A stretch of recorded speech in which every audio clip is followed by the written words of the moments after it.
Alright everyone, thank you for your patience. We were just getting some quick technicalities set up, but we're all good to go here. I want to thank y'all for joining me, and I want to apologize about skipping yesterday's stream. I had some IRL stuff come up that I'll talk a little bit more about during the stream, but needless to say, it was not worth it. Nothing about it was.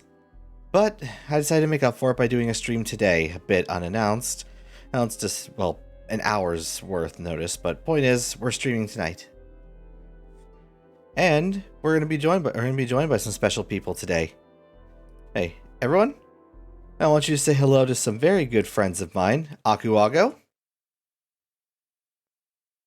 Greetings, fellow expeditioners. Akuago 220 here. And I don't mean to alarm you, but we appear to have a dragoness in our midst. Hello. Do welcome her with open arms. Hello everyone in Akuago's chat. I am Azure, the Azure Matriarch. I'm an Eldritch Dragon PNG tuber, hopefully soon VTuber, but that's still a ways off. And we also have a third guest, or rather second. Point is third person. Shads. Hello, everybody. So, as you can see from both of our setups, the endeavor is plain. We need to get our shiny variants. Myself with God. And myself with a Titan. Also, Rocket Knight says hello, Aku. Arceus. Hello, Rocket Knight. Yes, myself with Arceus and Sword with Regigigas. Funnily enough, you're hunting a gold shiny, and I'm hunting a blue shiny. Kind of like purple, but yes. Hey, still, it's a shade of blue. Indeed. First. Hello, Nook Nook. Also, I will be getting some music for the stream soon. Just give me a sec. I was just getting the audio stuff set up. Is everything coming in clear for everyone? No audio issues? Don't worry about the game being silent. I turned off the music in there so it doesn't overlap music.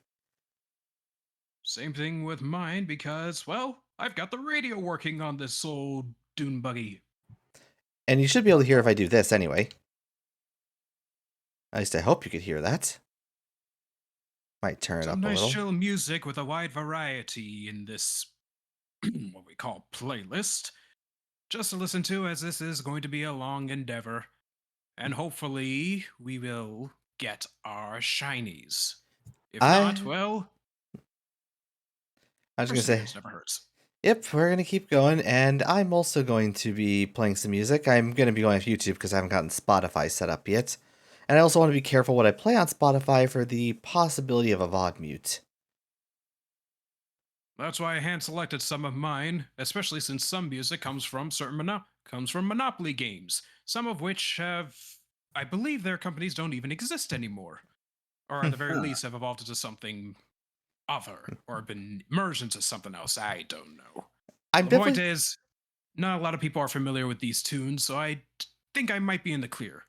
Fingers crossed. Alright, I'm also going to be going into some video game music a good bit because it's one of the best ways to avoid some potential issues. I might listen to a few of my favorite covers while I'm at it. And I will say, because of my Psychonauts streams, I'm very much eager to play some Psychonauts music, but I'm being careful not to pick songs that are spoilers for our Psychonauts 2 playthrough. But I have decided one song from there I do love. I think it's safe to play because it was literally used in one of the trailers as a focal point, so I think we're good. Oh. Mm-hmm. But we're going to do my usual thing. We're probably going to have the song loop for a little bit, and then we're going to switch to a new song later. Just so I don't have to keep constantly switching back and forth. Speaking of Psychonauts, Expeditioners, an inquiry. We're trying to get an asset for Psychonauts 2, and we know that it is an Unreal Engine game, but we need to be absolutely sure as to what version of the Unreal Engine it runs on. Unfortunately, we did think it was one version, 4.26, but it seemed to have run into some errors, so we don't know if we got the number right. And from what I've seen, there aren't any keys that we'd have to acquire in order to get what we need. So if anyone is familiar with acquiring the exact version of Unreal Engine from certain games so that we may endeavor to get some assets, do feel free to drop drop the information in either my chat or Azur's chat. Just be careful about links, because I do have my chat posted to basically not allow anyone but a moderator to share links. We don't need a link for what I am asking for. All we need is the version of Unreal Engine 4 that Psychonauts 2 was built on.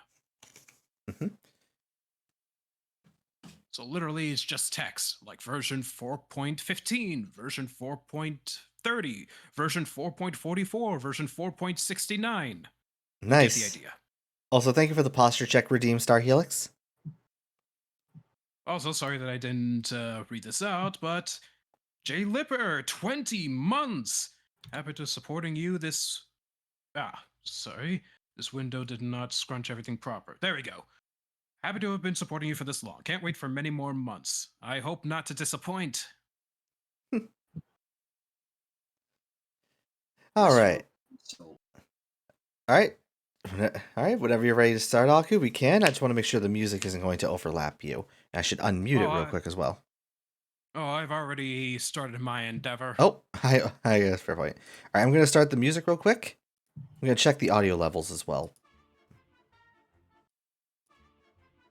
Oh, that is a terrible loop. That one doesn't even start at the beginning. I guess we're just going to loop the short version. Whatever works.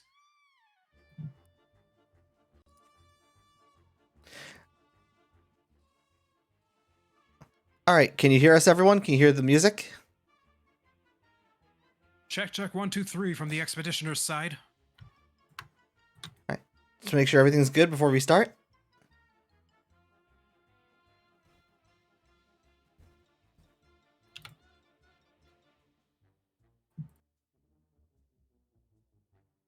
Honestly, even like shiny hunting aside, it is honestly really, really good that we finally have legal, genuine access to Arceus in Diamond and Pearl. oh, Yes, for the uninitiated, the Azure Flute was not accessible to anyone. It was going to be distributed, but they decided, nah. And now here we are with Brilliant Diamond and Shining Pearl being able to access God himself. Mhm. Oh, The news about YouTube. And Palinga redeemed a sprite swap. I guess now my sprite matches your reactive, Aku. Everything sounds good. Is there any overlap? Like, is the music too quiet? Am I too loud? Can you hear me over it? And more importantly, can you hear my guests over it too?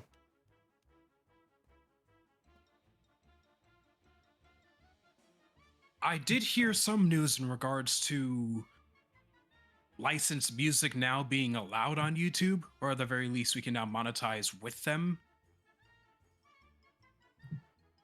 Now, that doesn't mean that we'll start suddenly play music on our misadventures featuring Dr. Dre or something.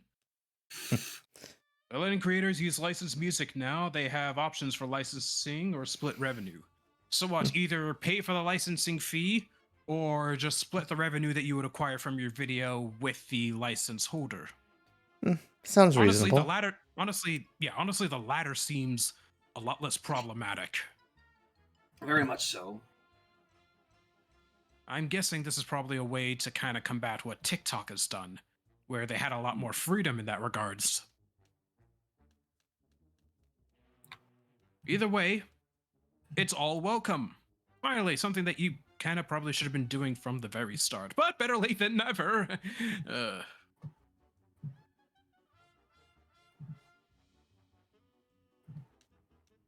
Also, for a sunset, DVRKJ. I'm not really interested in any Pokemon right now other than the shiny we're hunting. And I'll continue on with finding the other Pokemon, but shiny Arceus is on the top of my list. Honestly, I want to do a shiny hunt in Legends Arceus after I finally find this shiny. I want to get a shiny Overquill. Because I already have a lot of the shinies I really wanted from that game anyway. Heck, I have 7 shiny Sneaslers. I'd have to double check to see what shiny I would be anticipating for Legends Arceus.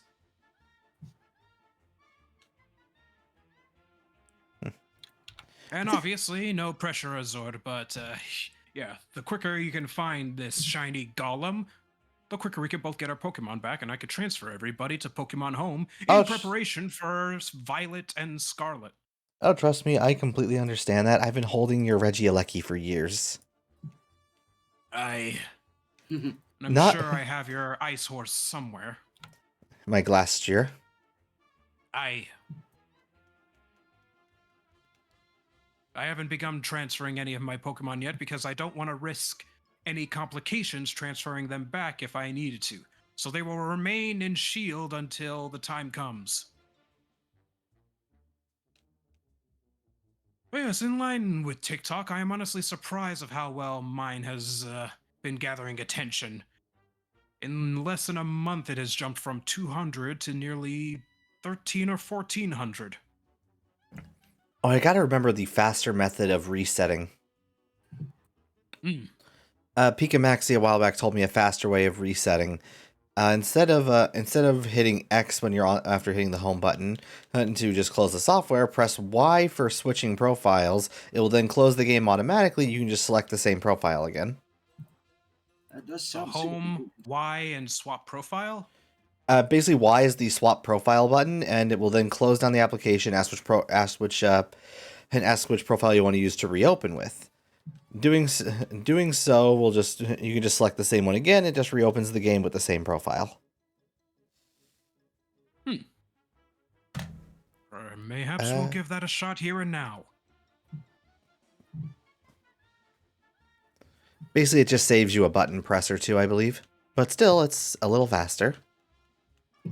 Best something than nothing. Haven't really touched Pokemon in a while.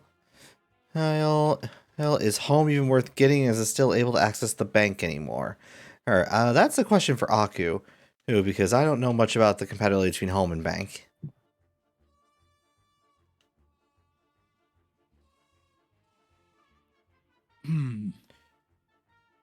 Repeat it again? Alright, one sec. Okay, so haven't really touched Pokemon in a while. Is home even worth getting? And is it still able to access the bank anymore? Can you access bank? I believe they still have that service running. If not cheap, if not free, then much cheaper because time is kind of running out on that forefront. But yes, you could still activate bank to get access to your Pokemon in that bank if it. Yes, yeah. So access bank, and then you can still transfer Pokemon from bank to home.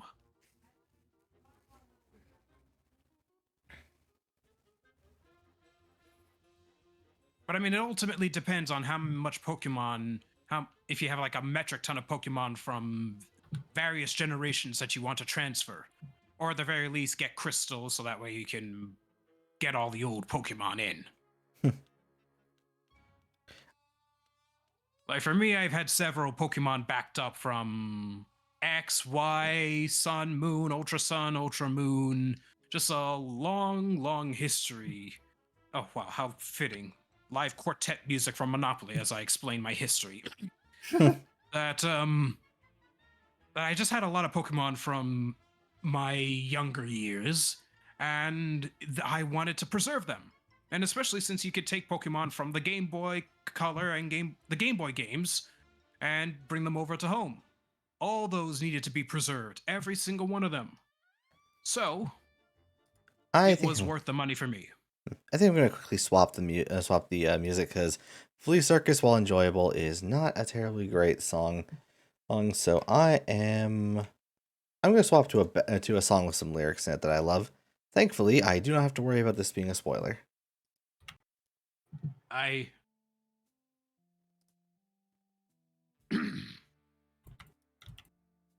Yeah, I had my mileage with Pokemon Bank, and I've been kind of struggling to get to beating Pokemon Gold.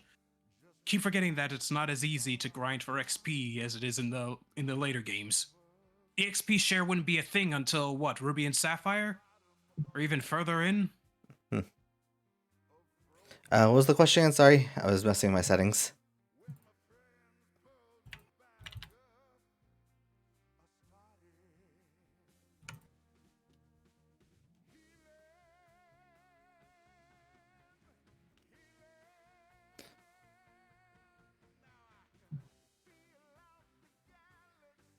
Yeah, the program that I'm using with this shiny hunt counter, I still have to manually add in these numbers. So if I do skip one, please feel free to call me out, fellow expeditioners. Same thing on my end, but please don't abuse that Star Helix. I know you did that last time. Oh, thankfully, I don't have it to be. Oh, wow, that sounded much better in my head than it does out of my mouth. Star Helix is an IRL friend and a mod. He knows how to fuck with me. Hmm. So it seems. Onward to number 10, I guess. I still remember one of the first shinies I ever encountered. Well, technically second shiny because that was the one. Okay, so the first one that I vaguely remember is shiny Gligar. Because I remember the first time I looked upon that Pokemon, it was a dark purple, not the bright pink that a lot of that is normally. It's like, wait, I remember you being a lot darker than that.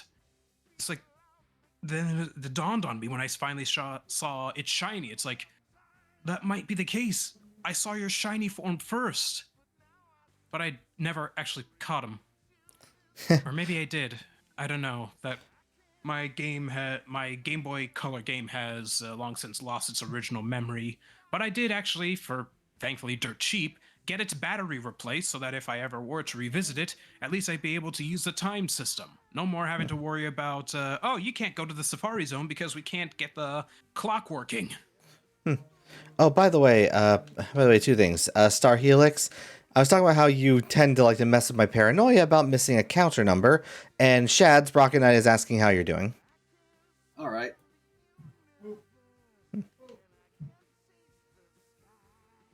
Few but straightforward words.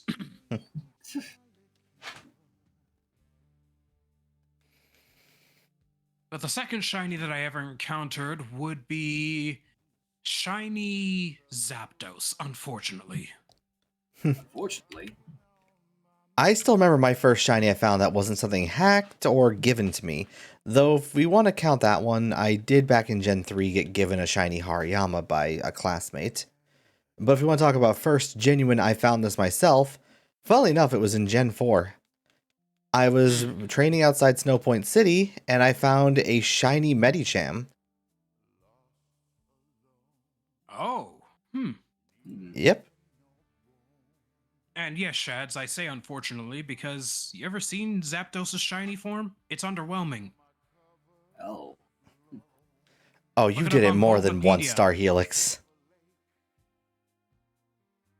I have the VODs recorded. I have the receipts. I am sure you do. But one of the shinies that I've always been glad to get en masse in like different games would have to be shiny Ho-Oh. Ah. Just that beautiful gold and silver hue. And when it came to that gold and silver event in Pokemon Go, I was hella happy that I got him. Not what do they call them? Shundo for perfect IVs. Perfect IV? No. See, Yeah, never found a or shiny. Shundo or Hundo, one of those. Yeah, shiny hunting is difficult. I will definitely say this right now. If you want the best game to go for shinies in, go to Legends Arceus. Really? I mean, the shiny odds in general are just better in Legends Arceus. Hmm. And plus, it has shinies available in the overworld, so you can actually tell if it's a shiny before you catch it. Oh, Or that's the- extremely convenient. Hey, Yep. Aria Moon, 13 months. Hey there. Thank you for your subscription. Every little bit helps. Hope to keep you on board. Ah, Rocket Robot on Wheels. That's the track I'm listening to right now.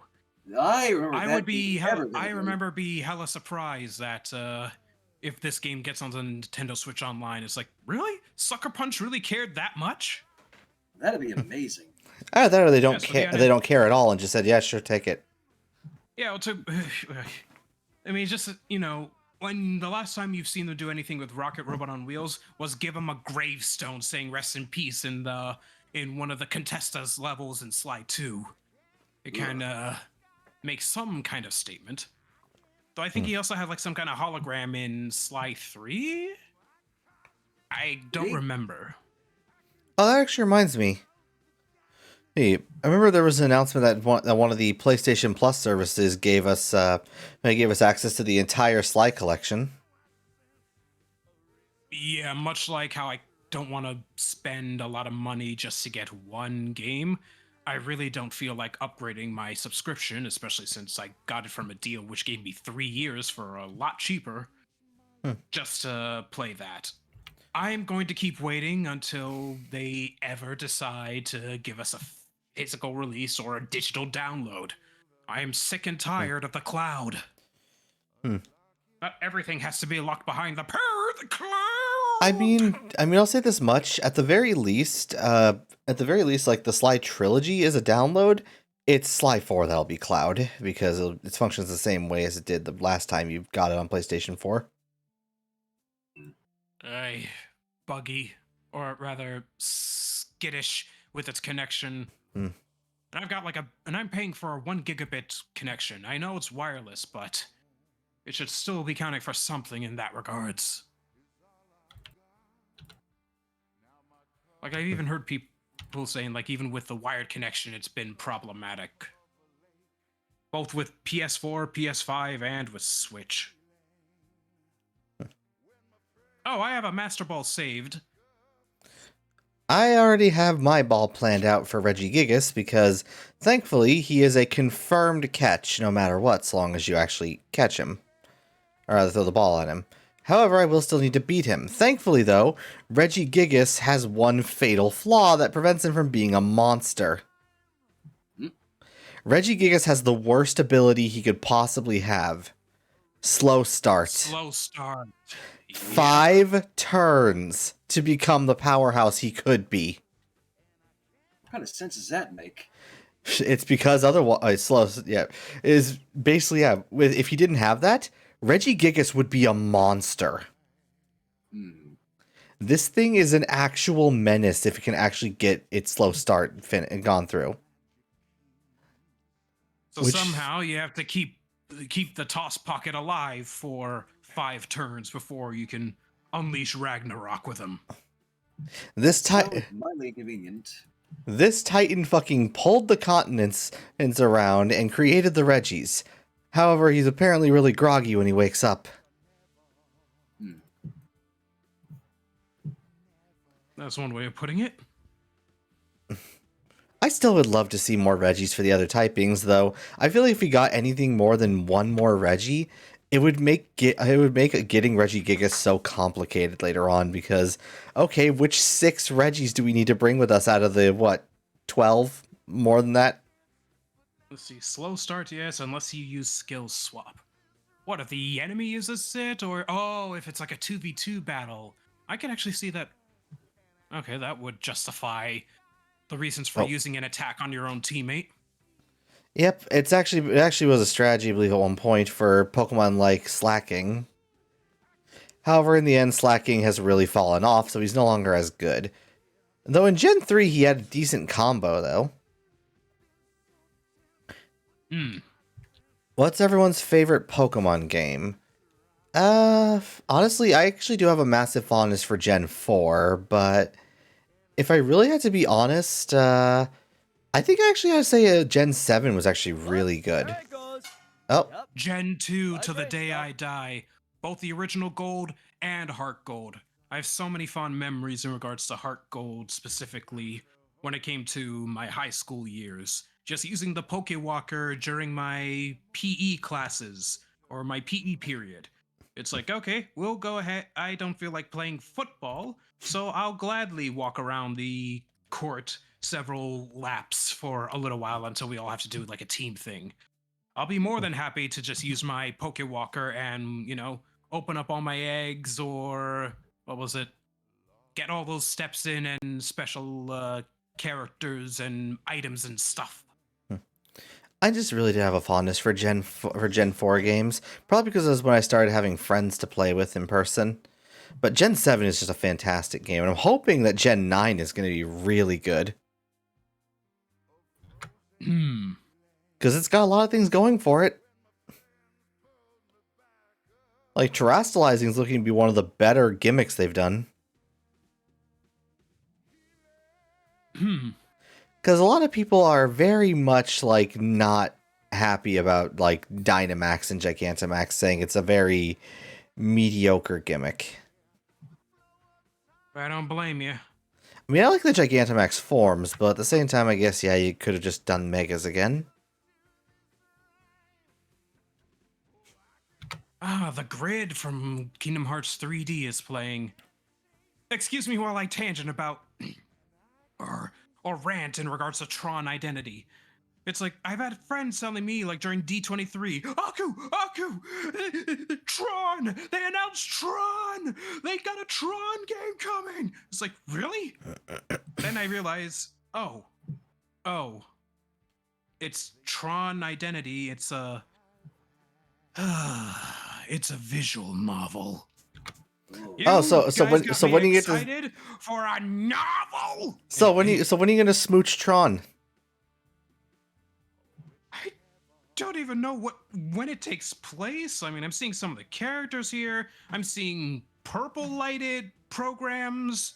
I'm seeing green lighted programs. Are these like different realms that I'm not aware of the grid? How does it pertain to the original story of Tron and Tron Legacy?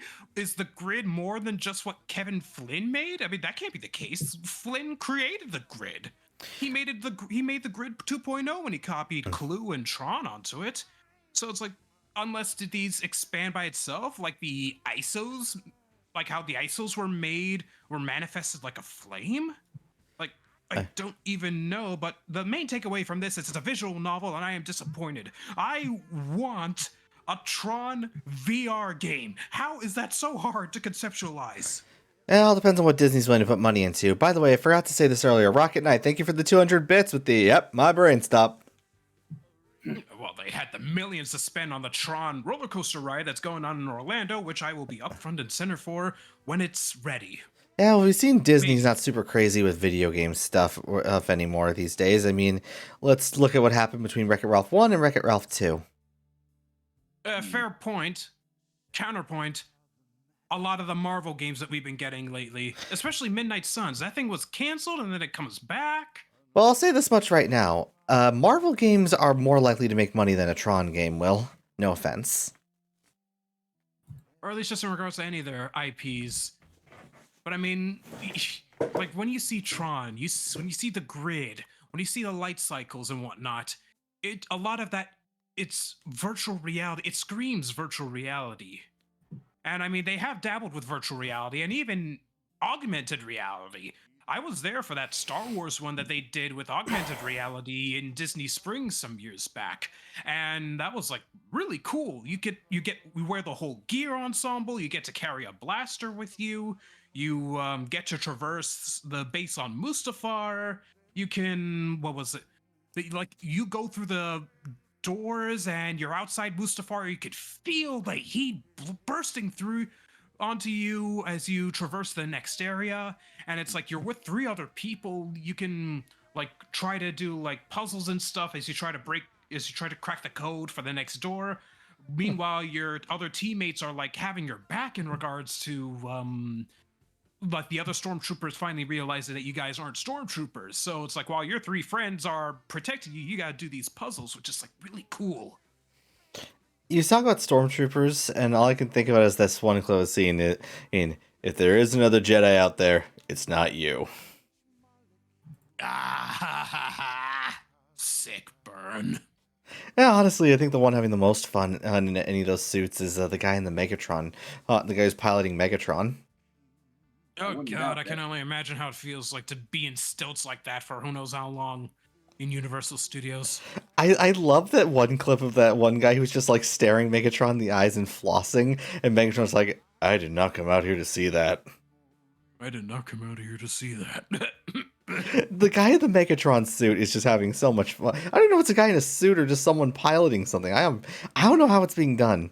Point is, whoever's I'm fairly certain it's someone in the suit in stilts. That's how they usually do it. That's how a lot of like cosplayers do it when it comes to like massive characters like Reinhardt. They are elevated and their feet act like the knees of the character. So I mean, just you could kind of see that, or how the feet, like how the feet of like the whole cosplay are rather rigid, um, rigid platforms that you can align with. And then you see these characters walking, and it's like really cool, especially when you have these two Reinhardts. Each other's like, "Who are you? I'm Reinhardt. I'm Reinhardt," and you have the freaking voice actor coming out of nowhere. Actually, I'm Reinhardt. Hammer down. Oh, that just reminds me of So all the. You mentioned Overwatch. This reminds me of all the shit I've been hearing online about people saying that the new Overwatch character must have been a failure because people haven't been seeing porn of them. Well, I mean, for starters, when you introduce this character being locked behind a battle pass, even if temporarily, it's like, oh, God forbid that someone gets through the battle pass entirely, either by skill or, they have a fat ass wallet, that they have access to this amazing character. But you don't, because you didn't get the battle pass, you cheap bastard. Also, So either you could just hope and pray, or you could wait like the other free schmucks. if the character is overpoweredly broken, it's basically pay to win. Oh, that's right. If the character is broken and if they're behind a paywall, no one's going to know until much later. We know how it is with characters, and if there's a problem with it, people will know immediately because they have that immediate access to them, whether it be through the main client or the test client. It's like, oh, well, this character has A, B, C, and D going for them, but EFG is going to be a massive problem. Yeah, that can't happen if a lot of people don't have access to them right off the bat because you decided to put them behind a battle pass. GG no re. Also, they just gave us the full weeb support character now. I don't know. I'm kind of getting diva but kitsune vibes here. Well, the thing is, she's literally like a character with like an association with Hanzo and Genji, and she's a support character. So it's like, yeah, she's joining them, but as the weeb support. It. Also, Rocket Knight, why did Aku kind of sound like Star when he did the Reinhardt impression? Maybe I just need my ears cleaned. I don't know, they hang out around each other a lot. You sound like Star when I... Oh, I hear what you're talking about. It kind of sounds like the heavy voice that he usually does in our misadventures. I see, said the blind man. I mean, yeah, pretty much like all our heavy voices just amount to one same voice.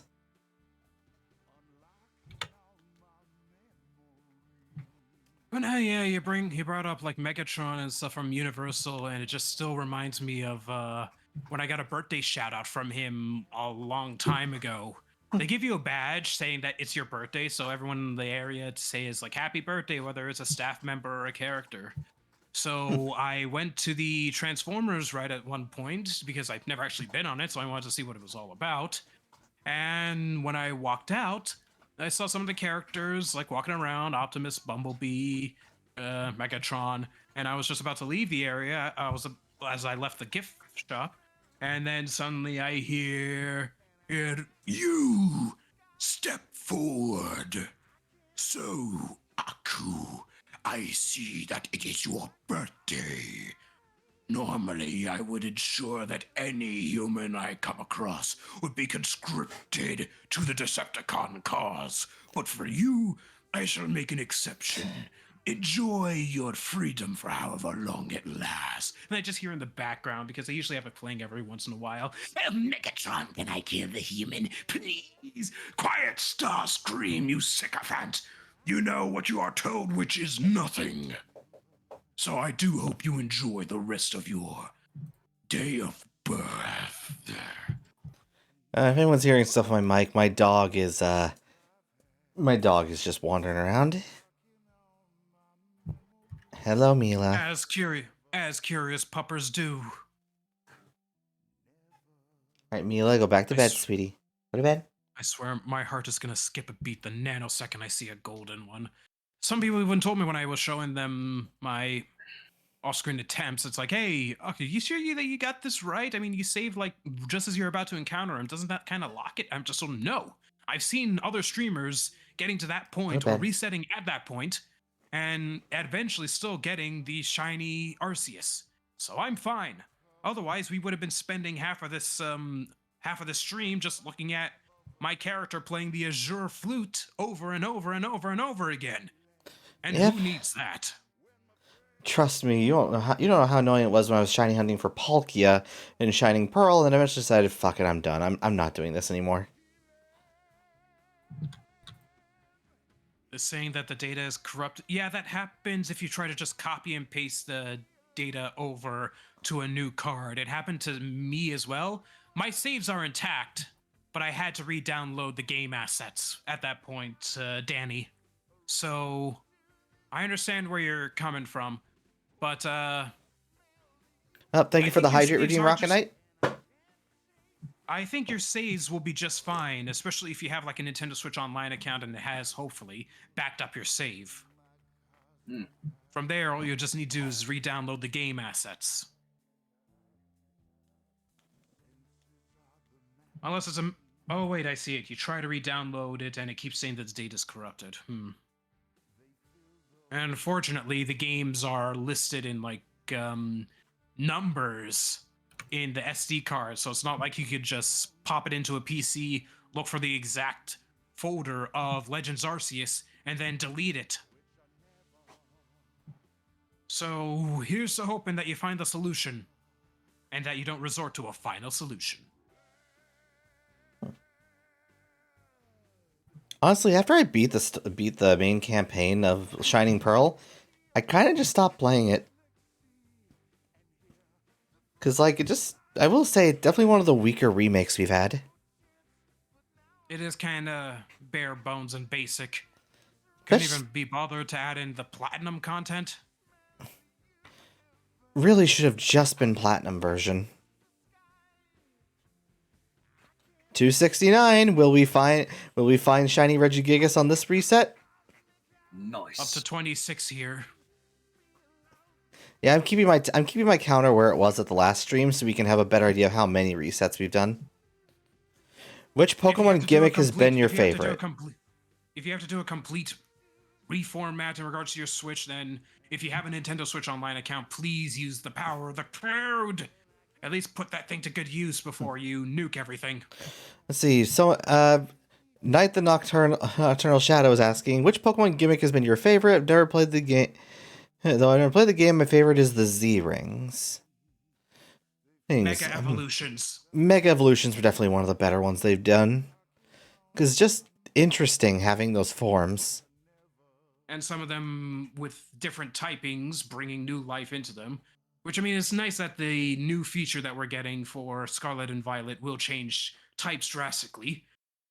Handy for catching your opponents off guard. All right, I'm switching songs real quick. Just trying to think of what would be a good song to swap to. Trying to think of any like particular games that I'm playing recently that would have a good song to use.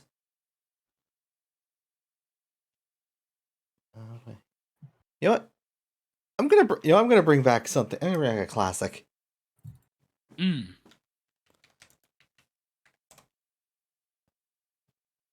Let's see, original or reignited. You know what, Aku? You pick. Original or reignited? You know what? Let's go retro. All OG. right. All right.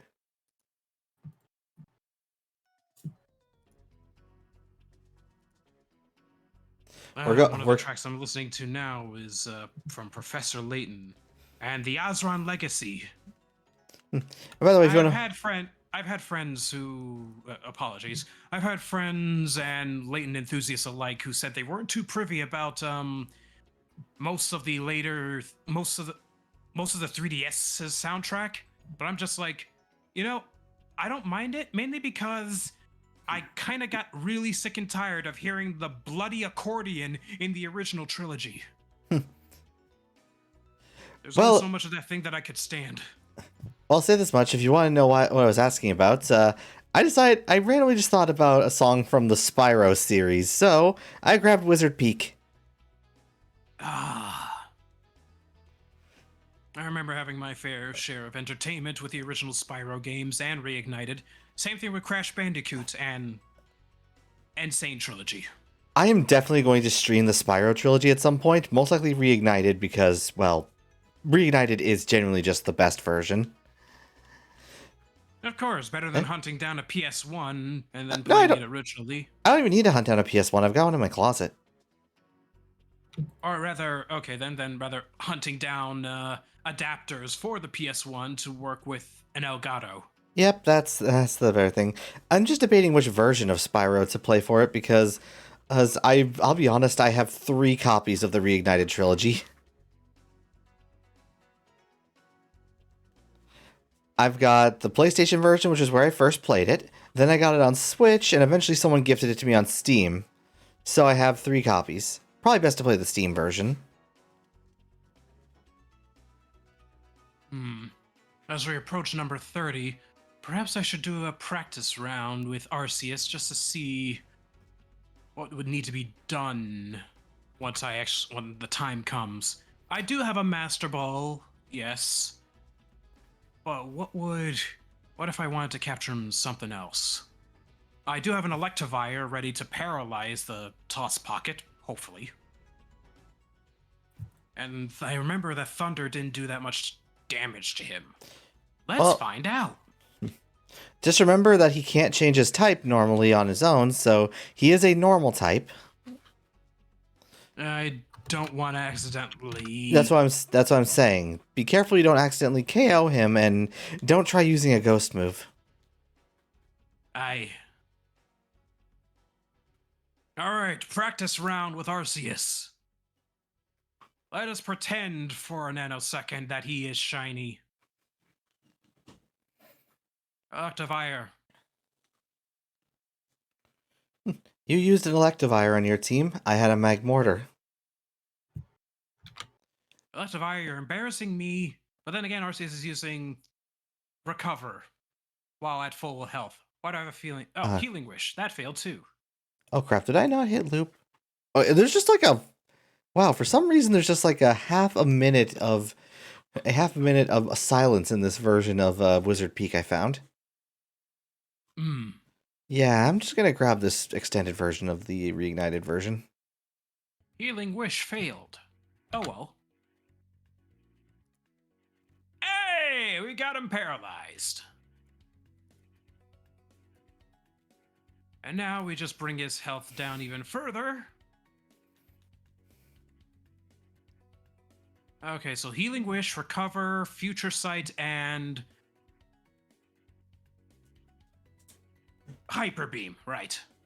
Makes sense he'd have at least one offensive move that can make use of his typing. And if he's paralyzed, I could at least increase my chances of capturing him. Oh yeah, that actually reminds me. I mentioned something before that I didn't finish it.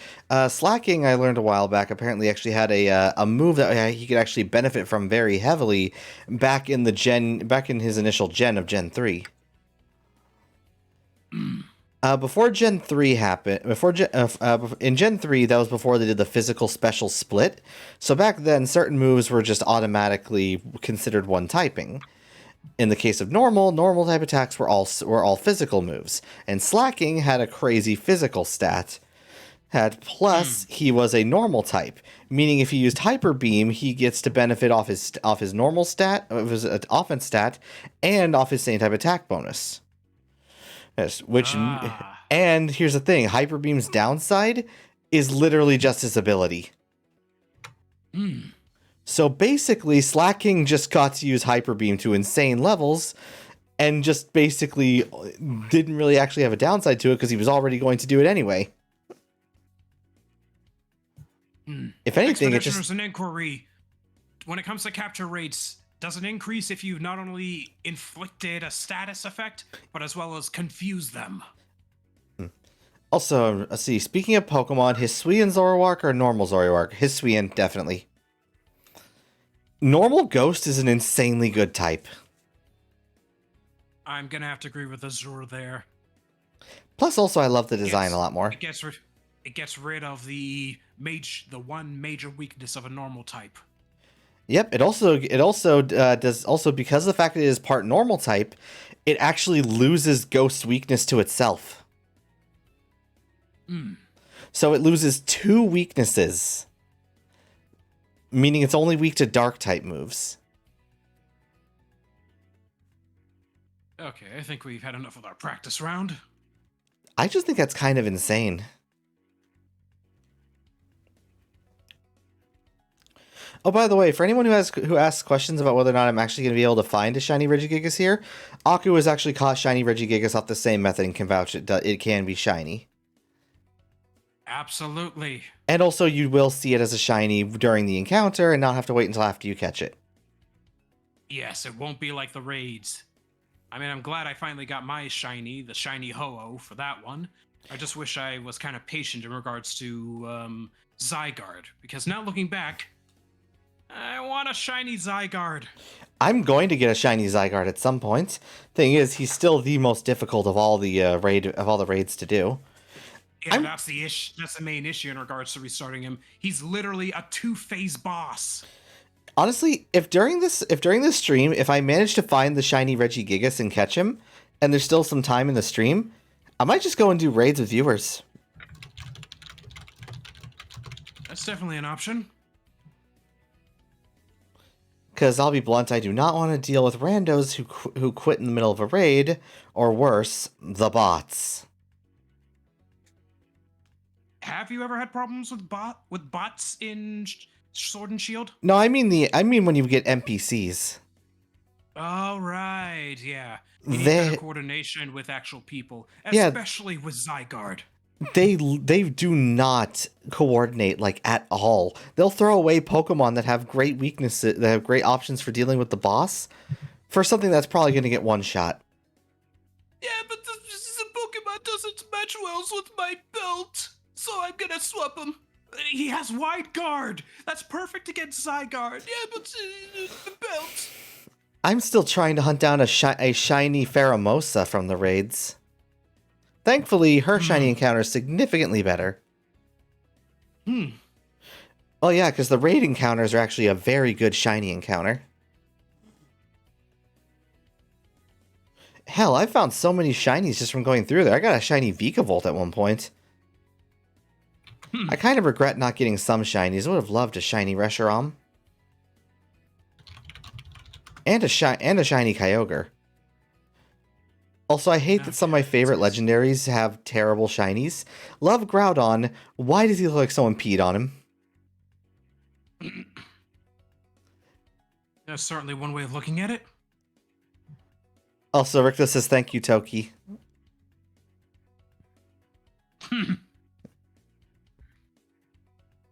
Nah, it's just... There's just some things from the old Skype days that I missed. I had a friend once named Knights of Kronos who was a massive Metalocalypse fan. And sometimes he would host Skype calls that would call up a whole bunch of 1-800 numbers. Just a whole bunch of different kinds of establishments here and there. Healthcare centers, grocery stores, strip clubs. Especially the last one. Like, hey, you single? Are you looking for a great time? Do you want to be surrounded by hot, sexy men in your area? Yeah, then come on over to so-and-so and we will give you the greatest day of your life. Stuff like that. So, there was one time that we decided to prank call a strip club. And we did find one. I don't remember what state it was. Whatever. We found one. And we decided to prank call them as the members of Death Clock. So we're like, hi, this is so-and-so customer service. How can I help you? Ooh, yeah, we just wanted to leave a review for your club. Right, that's what is it we're going to say, guys? What do you mean you don't want to say? You had this whole thing written on. Shut up, Murderfree. It's really, I mean, Nathan, you did have like some kind of complaint with him about the bar? About the bar? Oh, yeah, you have some problems with the bars. Yeah, some problems with the bars. Why you scuppings me? Why you scuppings me? Shut up. Alright, yeah, your bar. And what the kind of services were you having over there? I've seen better drinks at a local Quickie Mart. Oh, that's amazing. So we just went on this whole tangent in regards to how the drinks sucked and whatnot. It's like, and Toki, what is it you wanted to say? Yeah, why was all the strippers just coming over to me? They were much better looking people than me. Well, what did it diminish your IQ? It made it diminish your self-esteem there, Toki. Yeah, why you just go with the flow, Toki? So it was just a hell of a time. Who's your top 2 favorite Pokemon? Hun, from Night the Nocturnal Shadow. Favorite Pokemon's always been Marowak. As for number 2, honestly, hard pick. I honestly have a hard time picking between a 3-way tie for second place, and that's Gardevoir, Lopunny, and Appletun. Not bad choices at all. Also, yes, Golurk and Gardevoir. Ho-Oh for me. Saying also, yes, Gardevoir and Lopunny are 2 of my favorite Pokemon. You all can decide what you want about that. Yeah, Golurk because I just love the giant ass golem by my side. And Ho-Oh because, well, I mean, I grew up with the Pokemon anime since literally the very first episode. I still kind of feel cheated. Speaking of things that the anime has cheated me on, anyone remember the GS ball? Forgotten plot lines. Yeah! Had a nice shiny gold and silver Pokeball that they did nothing with. Apparently it was supposed to house Celebi, but they didn't really get around to that, unfortunately. Hey, at least we got a pretty good So- movie out of Celebi. And I think they did some future promotions in regards to using Celebi for their stuff. So eventually they did put out a shiny Celebi, and I decided to put that one in my Pokeball Plus, which thanks to a user on Etsy, I actually did get customized to look like the GS ball. So now I have a nice shiny gold and silver Pokeball Plus on my end. Amazing. Amazing you can find on Etsy. Jay Lipper, if you want to leave a message, go right ahead. After the beep. It's no Jay Lipper is saying something about things involving something I might need to know. It's something he's telling me in a DM. Go ahead. I have a feeling I might know what it is, but I'll see what he's saying.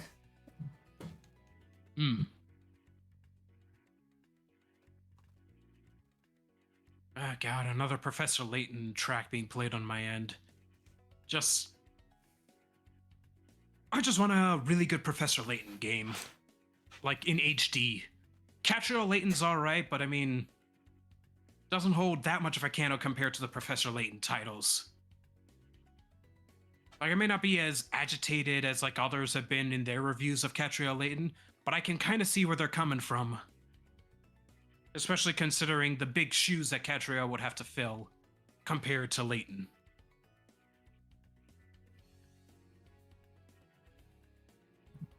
That's just my 2 cents in regards to it. Hopefully, the next time I go to London, I could probably have a pint or something with them.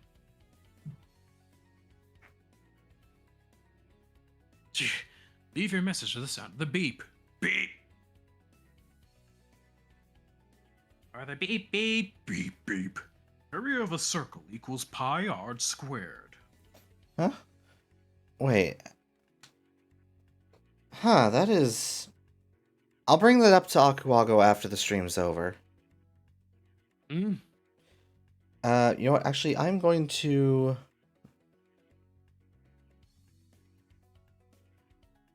Pokemon Journeys episode 125. I haven't watched the Pokemon anime in a while. I honestly don't even know how... the specific. I'll be honest, Jay. Specific episode.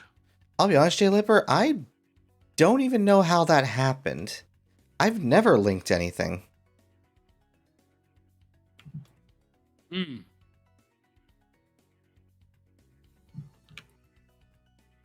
Hopefully, it's nothing of extreme concern. It just seems that apparently, like, for some reason, people subbing me the ability to join our server. What?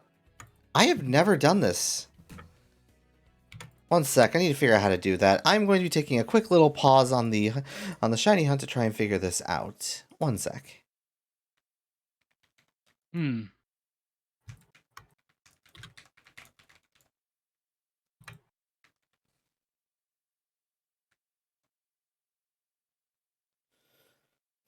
Let's see. Da-da-da.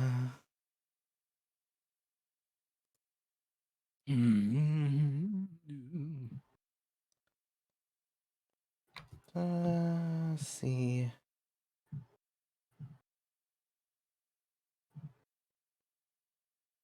And nothing unusual on many of my servers.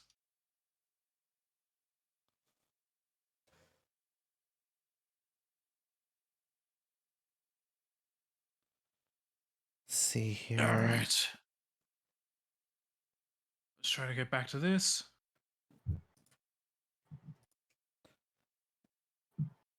Going to swap to the BRB screen real quick, just so you guys aren't listening to nothing. Hmm. One sec.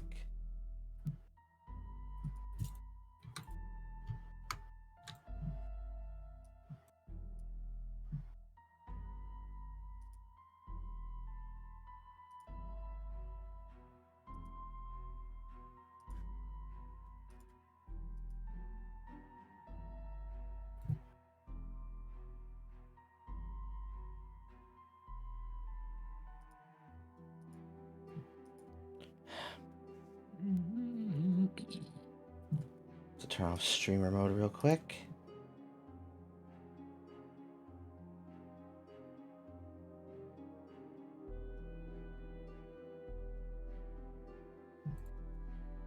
All right, moving on to number 39. I hope not, but I have a feeling yes.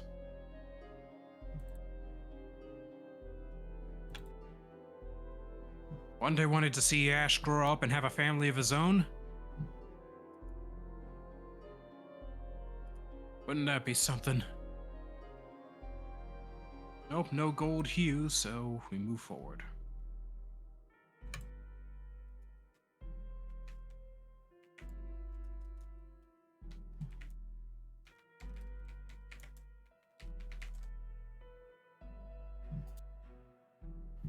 And new pro tag?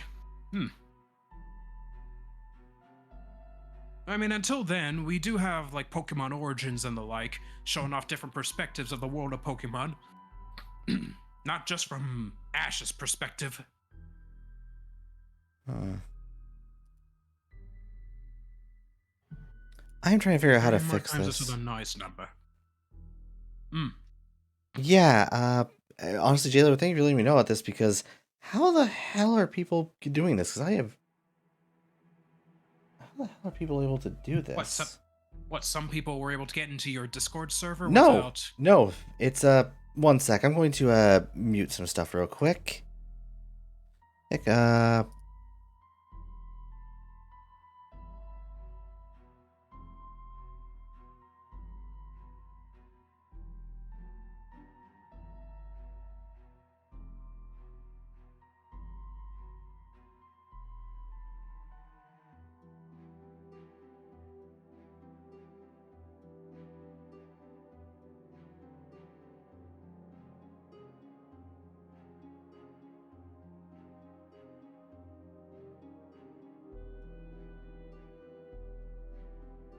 It's up for a reason, Ricto, just dealing with some technical shit right now.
Okay, everyone, we're back.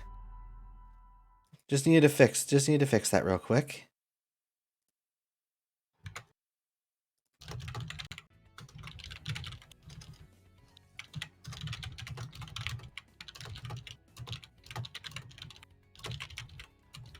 Would a shiny Arceus be considered a secondary god or female Arceus?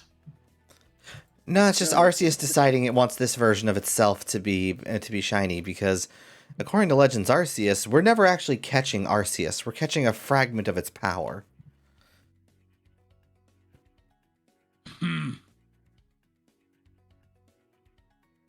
So this is just further implying that Arceus is all-powerful. You only get a fraction of his power, 10% at most.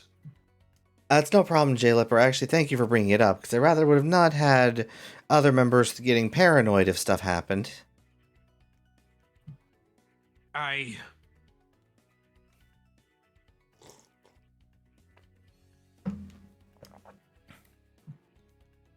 UI Shaggy. UI.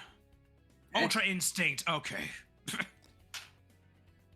I guess you could think of it like that. The Ultra Instinct Shaggy meme is only kept alive because of multiverses. To be honest, the meme should have died out a while ago. But yet here it continues.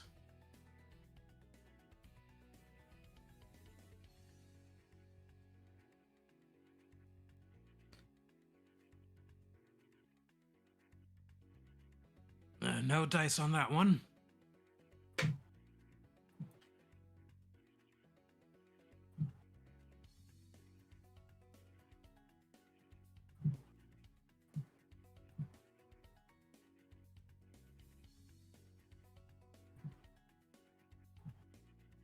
$44.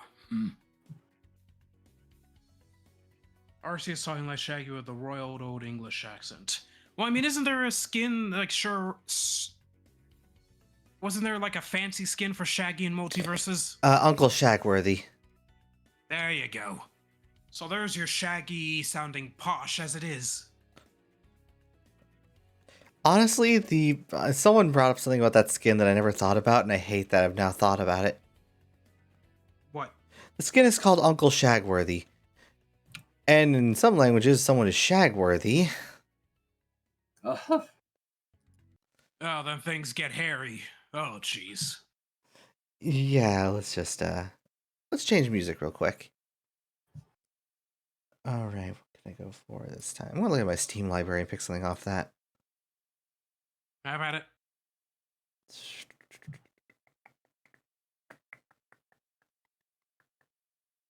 Oh, I know exactly what to take.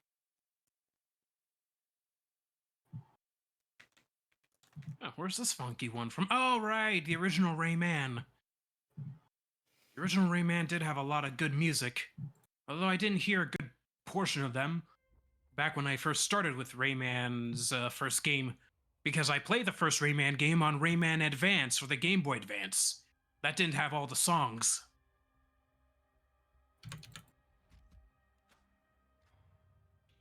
But it was still interesting to get through.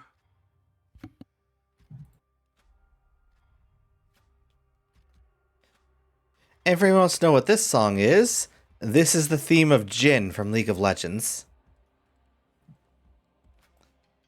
Say what you will about the game itself, holy fuck, their music team is fantastic. Oh, absolutely. No denying that.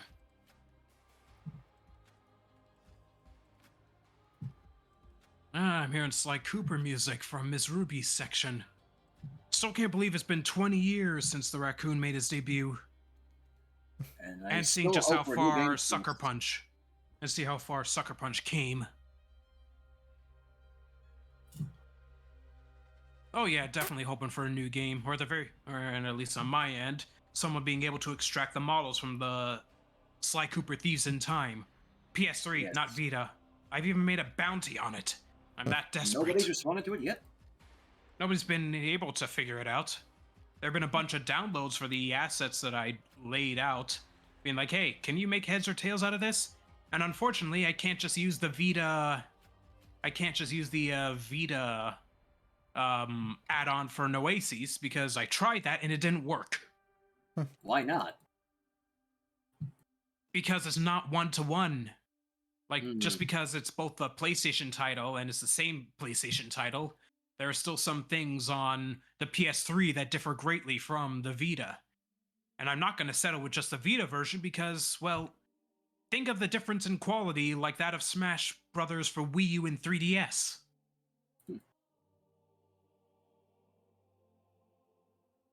Any games that I swatch to see onto Switch, I'm going to translate that using cryptic means to, is there anything that on the Switch that I want to get for the future?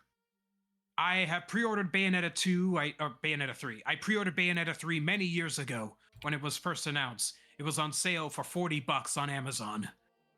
I want to get it, but I also want to beat Bayonetta's 1 and 2 first, so part of me's debated streaming that, but I'm on Psychonauts 2 right now, so that's gonna have to wait a little bit. Right. Complete one before you start on the other.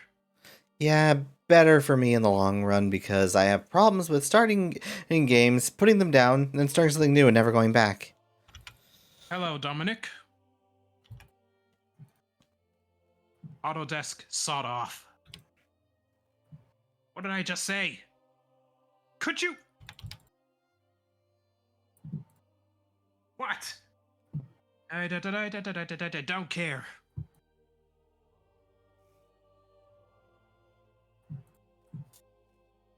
Is there anything in regards to notify? Ah, here we are. Notify me about new products and updates. Hush. That's enough out of you with your 10 things need to be updated. As much as I would love to use 3ds Max 2023, the issue is that the source plugins that I usually use for exporting models to SMD, they have not made one for 2023. 2022 does not work. I've tried. It crashed the program. Or no, it didn't crash the program. It didn't recognize the plugins.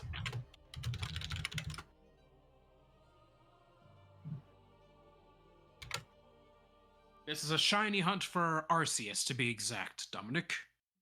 We're not just settling for any old god. We're settling for augmented god. A golden god, if you will. A golden god.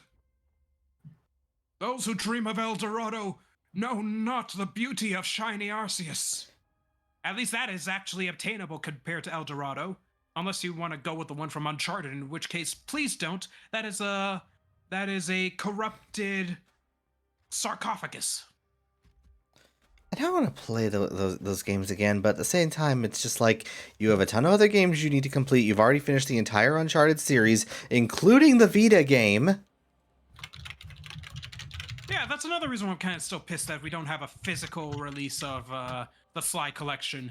It's like I've had people telling me, "Oh, but Taku, a Sly game, the Sly collection, and Sly Koopa Thieves in Time were on PS3. You can't expect them to port them to PS4 or 5 because of the different architecture. The architecture would not work on the." Yeah, here's an entire counterpoint to that. The Uncharted collection on PS4. You can play 1, 2, and 3 off of it, and it's a physical disc. Not a digital download. Well, you could get it digitally, but the point is, Uncharted 1, 2, and 3 are also PS3 games, and they were able to bring that onto the PS4 and subsequently the PS5 through backwards compatibility. I have a what's physical. Sly Cooper's excuse aside from the fact that the company who did port the games from PS2 to PS3 are now under the control of Facebook? I don't know what to tell you. So for those of you times, it's like, yeah, well, it's impossible. The architecture. Don't you lecture me with your lack of knowledge. Don't you lecture me with your $30 haircut. Wine boom. I actually did watch the original dub again after so long, and yeah, he does say that. Minus the vine boom, obviously. That fucking line. Yep, that was an Aku rant. Mm-hmm. Yeah, it's either story time with Uncle Aku Ooh. or ranting time with Admiral Aku. Oh, I was speaking gonna of say, I was gonna say Pop Aku for a moment there. That works Papaku. too. Anyway, speaking of story time, I actually still haven't told the story of what happened yesterday during that interview. If you can even Before call I it say that. before you go on that, just real quick, 50? That's almost half. Continue. So, also one thing I want to say: if we somehow manage to get the shiny on Reset 300, I will name this thing Leonidas. Nice. Second of all, the story. Okay, so as those of you who follow my Twitter know, I didn't have a stream yesterday because I had an interview. No. However, when I went to the interview, it was through a Zoom call. I won't lie, things started to get a little concerning. The first thing was just like, honestly, this had nothing to do with the company itself, but more so the fact that like one of the first things I saw was some person load up the camera on their phone for the Zoom conversation, and I saw this angry Karen-looking ass woman who was just unkempt as fuck, just staring me down. Oh, fun. Oh, but that's not even the best part. Alright, after sitting there for like a good like fucking like 10-20 minutes waiting there for the interview to start. Well, first of all, it wasn't even actually an interview. They treated it like a fucking orientation like I already got the job. But that's when they told me the fucking zinger about what was going on. Fun. So, I thought I was just signing up for basically working as like essentially call center stuff. Turns out I was applying for a goddamn pyramid scheme. Oh. They showed me things. They showed me that they had this whole thing where basically you're working for other companies through them, and you're basically handling their customer service stuff.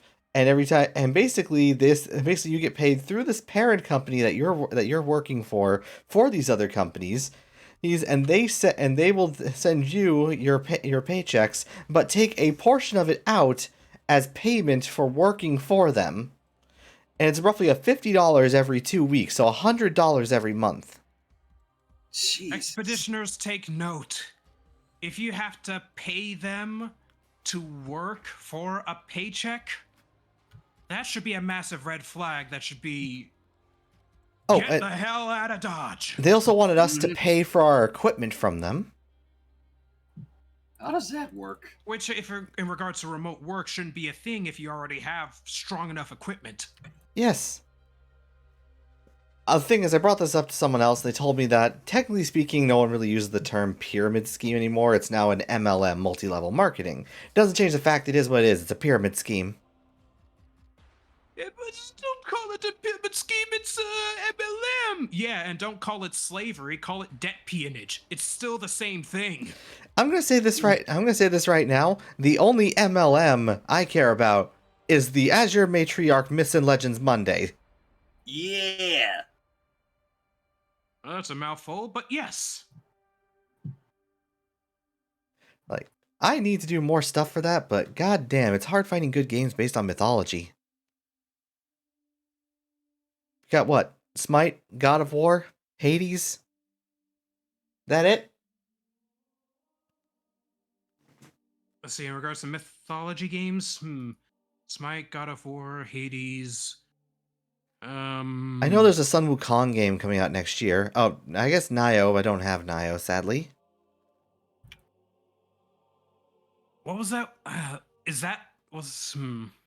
Nioh's like There was another. like a recent one. Wasn't there like a recent one where you played as a female protagonist helping out the gods? Oh wait. You're talking about Immortals: Phoenix Rising? There you go. Oh yeah, I have that one. That's definitely up for consideration. Just sucks that because it's Ubisoft, eventually they'll decide, oh hey, you can't access the DLC anymore. Which means if I bought that DLC that gives me a storyline based on Chinese mythology, I'll eventually not be able to access that anymore. Ubisoft, what the fuck? Nobody knows what goes on in their mind. Like, what is it with all these video game companies falling from grace lately? Money. They think they know what's going to make them more money, so they just do it. And what do you mean lately? You ever seen the history of EA? There's a reason why twice, 2 years in a row, they got they were awarded Worst Company of the Year by Consumer Ratings, I believe. Oh shit, I just got reminded of something. I haven't kept up with that whole situation for those plushies from Sucker for Love. I hope I didn't miss my window to order one. And I did see that they opened up pre-orders for the Lamb character from Cult of the Lamb. Oh, that'd be great for Myths and Legends Monday. I'd be kind of looking into it. I just don't know how many of my expeditioners will be participating. I mean, you see a lot of people saying, oh yeah, you can get a whole bunch of different followers with this one. Yeah, because you have like hundreds of thousands. How many Holy varying shit! expeditioners will I... What? Sorry, I was just trying to check. It's a good thing I remembered this right now, because I just checked the website about the plushies. Literally, we're in the last 24 hours right now. So if I want to order one, I gotta do it now. But holy fuck, forgot how expensive these things are. $28 to order one. Whew. I mean, thank God I'm only playing. If I do get one, I'm only planning to order one, and that's Lynetta. I don't even give a shit about the one based on the King in Yellow.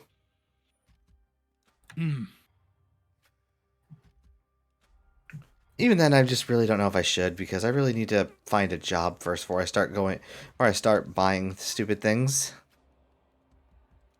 Yeah, I've been keeping tabs in regards to like voiceover works and animation works now. I want to start building an animation resume, especially with all these internships and an upcoming Disney internship potential opportunity on Thursday at my university. Which means, I gotta deal with parking at the university, which I usually don't have to because right now I'm doing online classes, but still, I want to see what that's all about and see where I am and where I can go. At the very least, I could be like, hey, yeah, I've done animation work for a bunch of high-end YouTubers here and there. Some one and done, others like on a rare, consistent basis. Just being able to show that my animation work has been worth a damn to some users, that they've actually hired me to do work for them. And while these numbers will never reflect on my own channel, the fact of the matter is, I animated these things. This was my handiwork. Oh, hey, I'm seeing... Soul says, what about Okami? Oh yeah, Okami's definitely another one to consider. Also, Aku, I'm seeing a response to a tweet from Sage Click Video Gaming that I think you'll love. So they posted a thing from Destructoid. Cyberpunk 2077 just hit its highest player count since release. Their response, likely thanks to several discounts and the release of the Cyberpunk Edgerunners anime and a new patch which includes Edgerunners content. And then someone else replied to that saying, hey, this game doesn't look like the anime. Where are my cool anime girls? Also, yes, I would totally love to play Kid Icarus Uprising. Problem is, I don't have a 3DS capture card. And so, then there's Kid Icarus Uprising on Switch when, Nintendo? Please, please, please, please, I will buy it. I will buy it 3 times.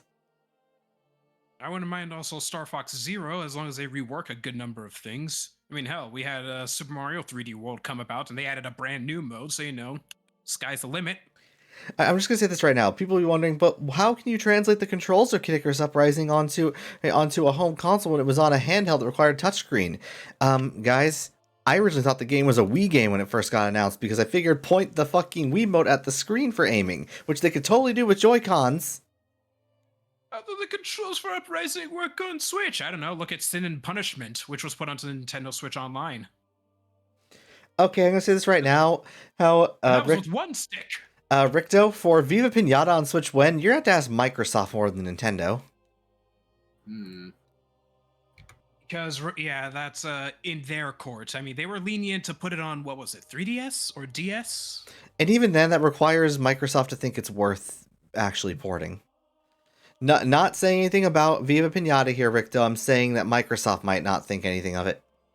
It's just there's been a reason why we haven't had Banjo-Kazooie on anything Nintendo platform related in years until Smash Ultimate and Nintendo Switch Online. You gotta remember that vice-like grip. A reminder that the only reason why we got the only reason why we got rare games on Nintendo handhelds was because Microsoft did not and does not have their a dedicated handheld. So that's why we had like Banjo-Kazooie Grunty's Revenge, Diddy Kong Racing DS, albeit without the Baron Bird, and Conquer. Viva Pinata on DS or 3DS, either one of those. Yes, Rocket Knight Gold. They had to go through THQ. Yes, Rocket Knight GoldenEye was indeed a rare game. Yep. And you still had to get permission from MGM. I mean, there's been a reason why we haven't had a GoldenEye from the N64 brought back to like the Virtual Console or anything, because it was a pain in the ass. You're dealing with a license from a movie.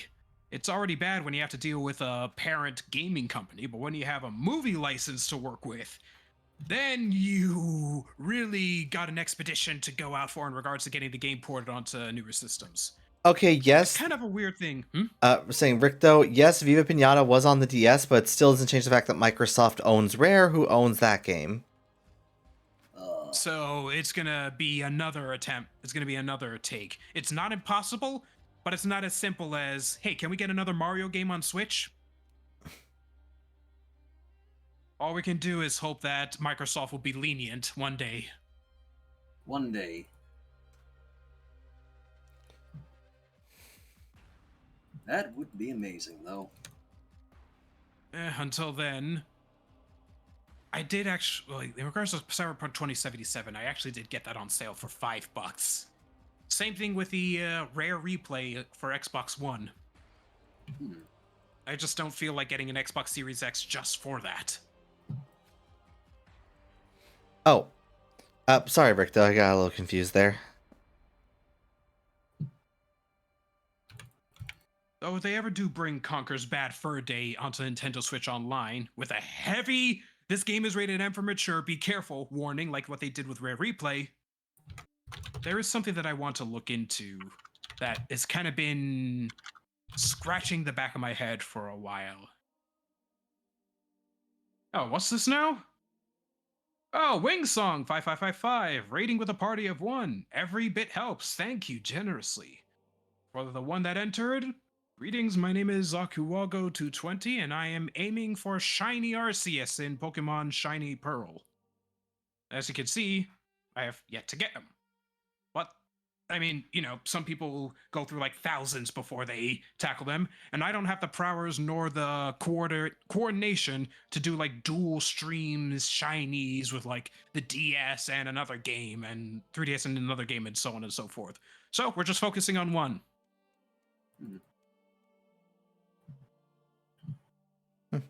And yeah, Rick, though, it's confusing keeping track of, like, essentially multiple conversations.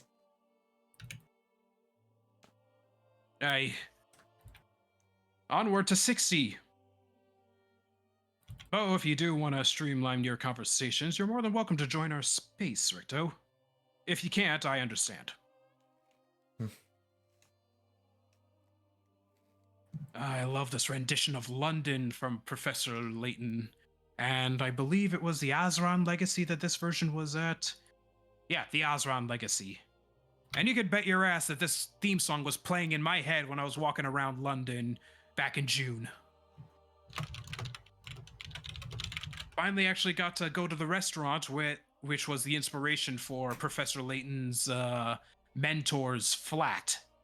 Had some fish and chips there. No, seriously, I had fish and chips over there. One thing that I miss here in the States that I could rarely find over in London, ice. No one serves ice in their drinks. It's all, thankfully it's cold, but it doesn't last that long when it's this kind of heat. Bang, okay?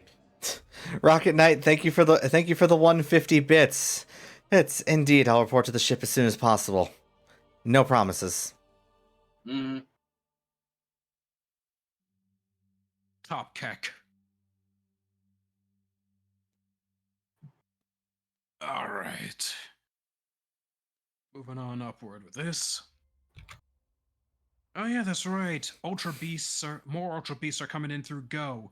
Unfortunately, there are some that are region locked. By region locked, I mean some at the top hemisphere of the planet and some at the bottom hemisphere of the planet. figure out where you are located, I believe it is separated by the equator. I mean, I put those there for a reason. Chat can try and just dick around with stuff. And who knows, maybe if I ever stream a horror game, maybe you guys can try to jump scare me.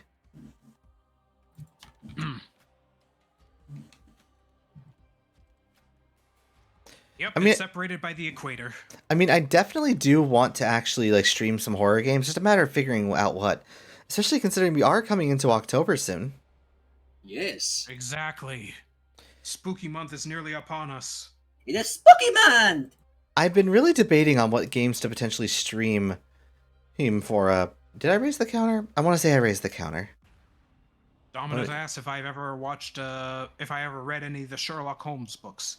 No, I have not. I have watched the movie starring Robert Downey Jr. as Sherlock, but I've never actually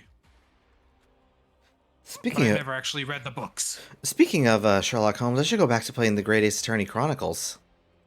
Aye, yes. Is this a bad time to admit I have never played the Phoenix Wright games or any of the Ace Attorney games for that matter? Okay, Shads, we're gonna sit you down and play it. I mean, come on, we have the original trilogy on like every platform. I know, Sure, I I see- wanted to play it. Azur, it seems like only yesterday that we both got Professor Layton versus Ace Attorney at the same time, and we played it simultaneously together. Yep. Also, hello, Soulfire. Welcome to the stream. Inquiller, why does Arceus say Dogoju? What do you mean the software closed because of an error? Straighten yourself out. Just pray that wasn't the shiny. I doubt it. That's all you can hope for. But yeah, like I definitely would love to stream a horror game in October. Though definitely would also sideline more for Bayonetta. But who knows, maybe I could do that on Fridays, specifically to play horror games. I've been debating a few options. One of them is going back to Resident Evil Village, which I did start streaming before last year, but then stopped because, I'll be blunt, a big contributor into why I stopped streaming frequently back then, my previous job was terrible. Have any of us played What Remains of Edith Finch? Have any of us ever heard of What Remains of Edith Finch? Nope. Shads? I remember, I know of the name, but never actually played it, and I don't know what it's all about. I have no clue what it's about either.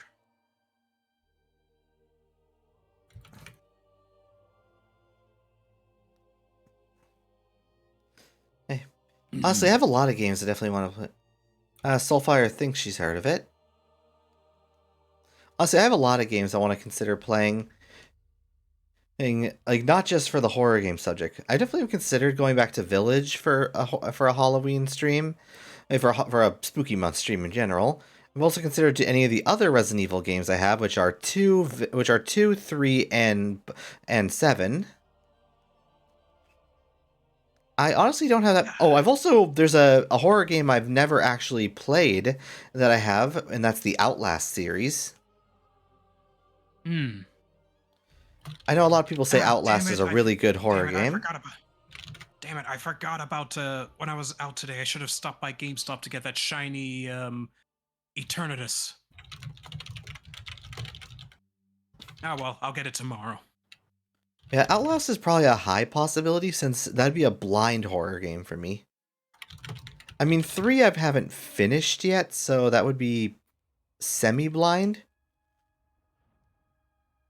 But ultimately, if I want to do a blind, proper horror run, that would definitely need to be a Outlast. I also still have never finished the original Amnesia: The Dark Descent. We need to sit you down too, then. I remember being interested in that newest Amnesia game that came out. I was watching Markiplier play it, and then he just stopped. What horror game will I be playing for Spooky Month? I'm not too big on the horror genre, but we'll see what I have cooked up. I'm not really sure if I dub We Happy Few as a horror game, Rocket Knight. I have it. I need to actually get back to playing it. Oh, I also going to say this right now. I do personally dub Bioshocks 1 and 2 as horror games, just more of action horror. and definitely mainly just 1 and 2. 1 more than 2, and definitely not Infinite. Oops, that was an early judgment. Yep, no. Like, I'm pretty sure I'm not alone to say that I think that Infinite is in no way a horror game, but 1 and 2 could definitely pass for one. Oh, absolutely. Especially Bioshock 1. Oh, thank you for the stretch redeem.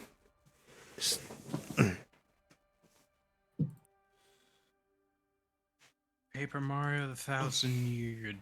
I remember I used to have this game, but I had to sell it to make some quick scratch. Sadly, it's sadly it's going for over $90 on going for over $90 on eBay. I'm not really sure if I trust Wikipedia calling it a horror game myself. Well, I'm going to definitely say that like it probably has the same level of influence as trusting certain games under what like Steam registers them as. Like, honestly, I'm gonna be honest here. There are some categories some games get listed on Steam that I still don't understand why they're there. Hmm.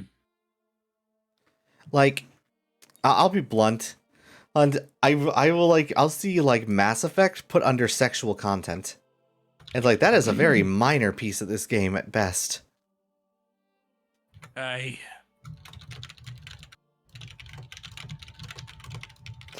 Very minor horror elements. Alan Wake, I'll be blunt. I played Alan Wake once and I wasn't super crazy to play it again. Oh, I remember Alan Wake. I played it a long time ago. Oh god, Wasn't but too bad. I will say one good thing about Alan Wake though. There is a song from that game that just fucking slaps. Children of the Elder God is fucking amazing. Oh. That is a good song, and the fact that there's an entire sequence where you're fighting those whatever the hell they are to that song is just amazing. But then again, that could just be because I am a massive mythology fangirl, and there's a fucking rock song about being about basically being a Norse god.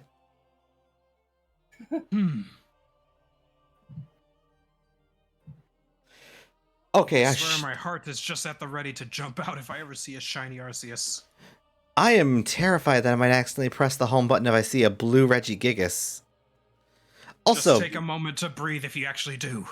Also, speaking of blue Regigigas, I remember Aku mentioned about Pokeballs before. I already have my Pokeball planned out for the big guy. If you look at the counter, I'm using the Beast Ball. Why? Because this is already gonna have a low catch rate normally, but in this, it'll have 100% catch no matter what. And I think a shiny Regigigas and a Beast Ball would be sweet.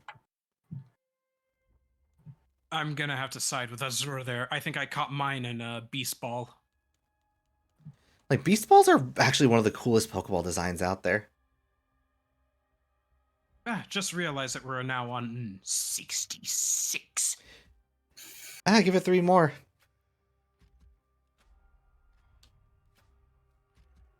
Let's see. A point-and-click game called Franbrow. Franbo, oh, yeah, I know about that game. Or Franbo. That name I definitely recognize. I've heard the name at least once or twice, but... I remember watching Markiplier play it when I was younger. Trying to think of some of the other horror games I've had. I'm honestly not going to be super, like, I definitely Dead by Daylight could be a maybe stream during Halloween, but, like, definitely not, like, a main focus stream.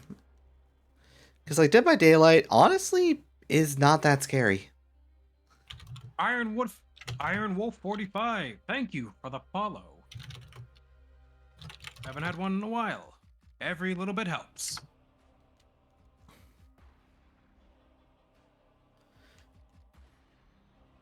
Alright. Just press on. When I was younger, watching Markiplier, God, I feel old just hearing that. Oh, trust me. It's funny remembering how long he's been on YouTube. Friendly reminder, it's been probably about, I want to say, around maybe over 10 years now since he first ever, like, did the Five Nights at Freddy's series. Yeah, that's right. Speaking of that franchise, oh yeah, that's another game I have. I have Security Breach. I'll be blunt, I've never played the mainline Five Nights at Freddy's games. Good You're not missing too much besides the lore, I guess. Yeah, but at the same time, I'm not super crazy about playing them either. I kind of don't like sitting in one place. It's why I kind of actually say... Oh, actually only 6 to 7? Huh, could have sworn it was longer. 2 hours in and only 68 attempts. I haven't even gotten to 100 since I did it. Let's see, Clock Tower for the PS1. Honestly, I didn't get to really play a lot of horror games as a kid because when I was younger, my parents actually gave a crap about the ESRB. I wasn't even allowed to play The Sims until I was actually 13. In all honesty, it ain't fucking worth it. It's not? I did not enjoy The Sims as a kid. I mainly just sat there wanting to kill the families. Ooh. I mean... Yes, funny number, hardy, har. Ah. Nice. Alright, fellow expeditioners, get it out of your system. Quick, everyone in Naku's chat, spam 69. Or just spam nice, actually. Spam nice. Larry bugger all. Do it.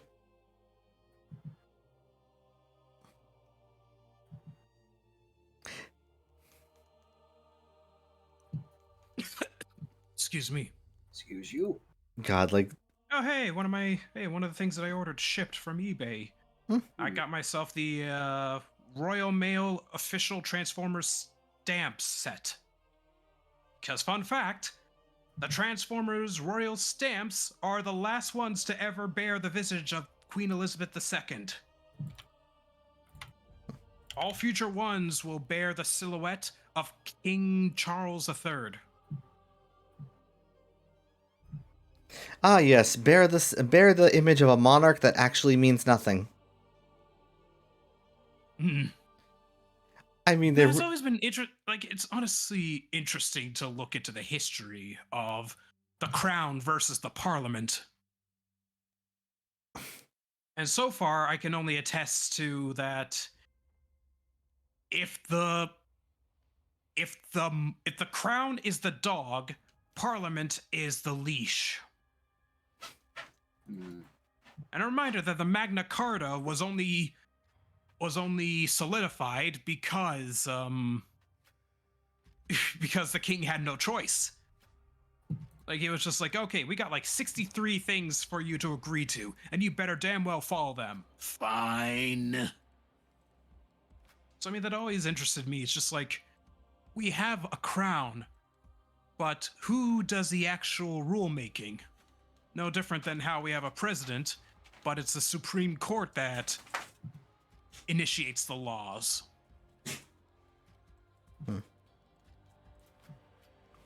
Hell, laws can be passed by them even without the president approving. It's only happened a few times, I believe, but it has happened.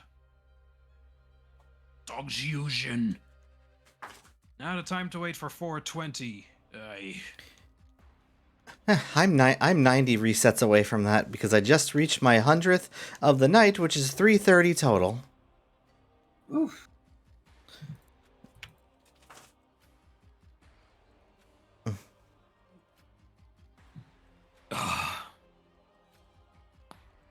Ow.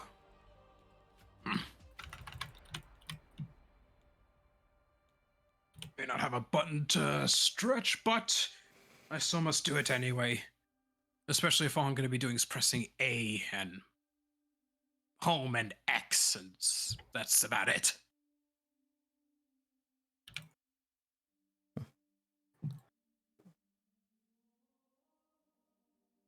I should get here very soon. Oh yeah, that's right. I guess I could accidentally order like a smaller set, but I guess I could send that smaller set to my brother for his birthday this week. It'll be stamps that neither of us can use here in the Yankee country, but it'll be nice to have as a collectible. You know, here's an interesting conversation topic relating to Pokemon. It's something I thought about, like, what is your let's see. What is your favorite theme? What is your favorite like theming type of legendary? Like the dogs, the the beasts, the birds, the herds, the Reggies being like these Titan creatures. Like, what's your favorite like thematic set of legendaries? The Titan setting for the Reggies. I love the concept of these different elemental golems, not to mention that their theme is pretty kick-ass. Yeah, I have to say I agree with you. The Reggies are probably the best one. It just reminds me of that video I watched where they tried to come up with ideas for Reggies of every type, and it was pretty cool until they got to the Fairy Reggie, and I was disappointed that they made it a joke. I've seen the video. I know what you're talking about. Yeah, the Loxton video. Mm-hmm. Yeah, like I was kind of into a good chunk of them. Then I saw the Fairy Reggie, and just like, really, you can't just make a serious a Fairy Reggie. I guess not.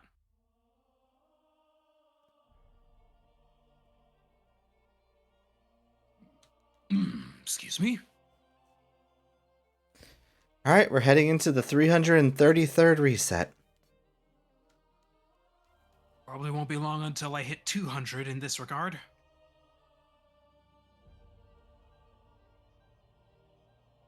Alright, I need to double check on Pokemon Go what my status, what Ho-Oh's stats are. Not too bad. How would I make a Fairy Reggie? That would take a lot. That would take a good bit of thought, honestly. Mhm. But I definitely wouldn't just make it a fucking gingerbread man made of candy and fucking gingerbread.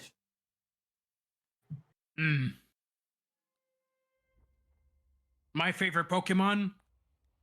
I don't have a specific favorite among all the 900 odd Pokemon. Oh god. 800 or 898. But in regards to like types, favorite ghost type, Gengar.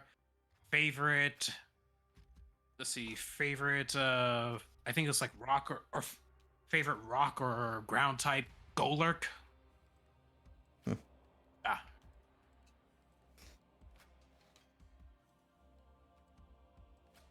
Let's see, what was Golurk? I think it was like a rock ghost type. I want to say it might have been Ground Ghost, actually. Ground ghost, there it is. Okay, I see it. So your favorite ground type, Golurk. Also, I gotta say, for Soulfire there, that is a horror game I have not thought about in ages. And last time I heard about it was when I watched a playthrough from a disgraced content creator from many, many years ago. Mm. The Spoony one. Unlike, but the game in question is Phantasmagoria. Spoony, that's a name I have not heard in a long time. If there ever was a definition of falling from grace, there it fucking is. Hell, here on Falling from Grace, look at Jew Wario. Hell, I actually followed the person that one of his controversies came from when he was making a lot of sexual-based comments at a fellow member of that guy with the glasses. The Heizu Otaku is what they referred to back then. They have a different name now, I can't remember. I know they just randomly came back one day and also all of a sudden had transitioned. Wasn't the thing like what, Obscurus Lupa or whatever? There were a few people that there were a lot of things with Spoony. Long story short, though, I don't even really follow anything with any of the former members anymore, except for one thing that I find hilarious. There was a situation where like obviously recently they released that remake of The Last of Us Part 1. Well, so apparently a lot of people were going around and reviewing it, and one thing I find kind of funny happened. Angry Joe released a review for it. What was his review? He literally just re-uploaded his original review of the first remaster. Oof. No, it's not an oof. It was intentional. Because it's the same fucking game. It's the same game with a visual upgrade. That's it. It is not Some more to it. It is not a $70 fucking visual upgrade. That is $40 at best. It's like, Like- we spent a lot of time remastering it. No, you just used assets from The Last of Us Part 2, de-aged Ellie. Like, the And- main thing is that, like, they just gave it basically visuals comparable to The Last of Us Part 2.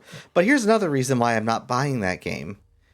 Because I do not fucking approve of Naughty Dog's practices during the development of Last of Us Part 2. I do not approve of basically borderline torturing your fucking employees. Preach. But we gave Ellie a bunch of Sucker Punch shirts. You can wear Infamous 2 logo, or you can wear the Infamous Second Son logo. You got the Sly Cooper logos. You got the Ghost of Tsushima logos. Lovely. I do not care. Yeah, you know what logo I want? The logo where you fucking publicly admit to what you did, apologize, reimburse all your employees, and then go fucking throw yourselves in a lake. But they made Crash Bandicoot anyway. Naughty Dog Yeah, did more once than upon- Naughty Dog did more than a fucky wucky there, Soulfire. Naughty Dog did a fucking we should be in prison. It's like, but should we not still be grateful for them for what they used to create back then? Have you not heard the phrase from the freaking Batman film? You either die a hero or you live long enough to see yourself become the villain. Besides, just because they were the same company doesn't mean it's the same team. For example, I liked when BioWare created the KOTOR games and created the original Mass Effects, but that team ain't there anymore. And I'm sure you can find a metric ton of Nintendo rants in regards to what people can't stand of the company these days. Like, it's Although not some of them later go on to go and play some of their Switch games, where it's like, you're gonna talk with your wallet there or what? also on the matter of like it's not what they're. Wait, did it work? Okay, it did work. Sorry. On the matter of what about the stuff they did do? If that's the case, can you all forgive Blizzard? I didn't think so. That's right. But there are some people who are going to be staying strong in regards to their stance against Blizzard for all they've done. What the hell is this? I'm serious. We're just talking about a lot. We're just talking about a lot of shit. Like, just generally not approving of shitty practices like that. I'm not going to support a company that's going to do shit like that. That's it. What's this? A Crunchyroll representative sent Kotaku an email in response to McCarley's role as Mob in season 3 of Mob Psycho 100, saying Crunchyroll is excited to bring fans worldwide the dub for the third season of Mob Psycho 103 as a simul dub, the same day and date as the Japanese broadcast. We'll be producing the English dub at our Dallas production studios. We're excited for fans to enjoy the new voice talent and greatly thank any departing cast for their contribution to the previous seasons. I don't know anything else going on in Mob Psycho, so hell, I never watched Me Mob neither. Psycho. I'm not too familiar with it either. All I know is I believe it was created by the same person who made One Punch Man. Oh, sorry. Sorry, Resork, it just came out of nowhere. I didn't really know what the context was. What's this? Question for the Sly Cooper fandom. What's your favorite job, complete picture or animation from the games? I don't remember them all, so don't ask me. For me, it's gonna have to be Sly 2, especially with all 3 crew members together when you complete the final job. It just makes it seem a bit more dynamic. Oh, yes. I guess a close second would be Sly 4. It may not be as bright and colorful as the others, but I mean, it is interesting to see what Sly would look like in HD. Although, if he does ever come back, I would like for something a lot more stylized. Like, make it seem like as if we can't tell the difference between the comic book cutscenes and the in-game cutscenes. Or in-game play. Like, I'm gonna say this right now, one of the main thing Sly 4 had going for it was that the models visually were the best they've ever looked, and the animation was way better. Yeah, it wasn't as stilted as it was in 2 and 3. It's like you see characters like jumping from position to position, unless it was like in game when you're playing as the character, and then it's a lot more fluid. But Sly 4, damn, that all that animation was just good. They just refined what was already there, made it all fluid. It's just a shame that the story just sucked. What are we talking about? Thieves in Time or what? Thieves in Time, yeah. Why is the story in that one bad? A lot of reasons. Aku's the better one to talk about it though. Well, can Okay, you so it's clarify, main. Aku? Okay, so let's see. The writing is subpar compared to the previous 3 games. Like, you gotta remember, Sanzaru took the helm for Thieves in Time compared to Sucker Punch, who worked on the original trilogy. Mhm. So the writing was subpar. The story was fairly predictable, and it also had a lot of better opportunities. But they only touched on a few ancestors of the Cooper clan, especially compared to the vast number of members that we saw in Sly, in all 3 Sly games, and especially going through the Cooper Vault in Sly 3, where you see like all the ancestors' portraits and their sections that indicated what they did, what tools they used. It's, yeah, again, the writing came off as kind of corny for some of the characters. It came off as not really in line with them. Like, the whole premise is literally just Sly had an itch to go back into thieving, you know, despite Sly 3 ending with Sly realizing that life would probably just be better if he was able to just confront Carmelita head on and just tell her how he really feels about her, and how, just looking back on like Bentley and Penelope, how their chemistry worked out, he wanted to see if it could work out with Carmelita, and he felt like the only way he could really achieve that kind of happiness was to feign having amnesia. But then in Sly 4, it's just like the old itch came back, and I just needed to pull a heist. Like, needed to. So it's like, oh, way to kind of undermine the literal finale to Sly 3. Honestly, you know And then what, it just- probably and then could have just been a kinda- better way to actually bring back Sly into the thieving ways? Hmm? Fast forward to the future. Sly has a kid, and the kid finds remnants of Sly's old thieving career. Do what they did with Uncharted 4. Like, have it be more so a new generation of the Coopers. Here's, maybe have Bentley have taken up the role of being a mentor. Also, That could probably work. also more importantly, really, let's not just turn his girlfriend into a bad guy. Oh yeah, that was just a idiotic plot twist for like one of the section. And it's like, oh, turns out Penelope was the one who made the technology for the Paradox. Why? Because she wanted to make billions in weaponry. That's literally what she says. Honestly, I can think of some cool. Sorry, go ahead.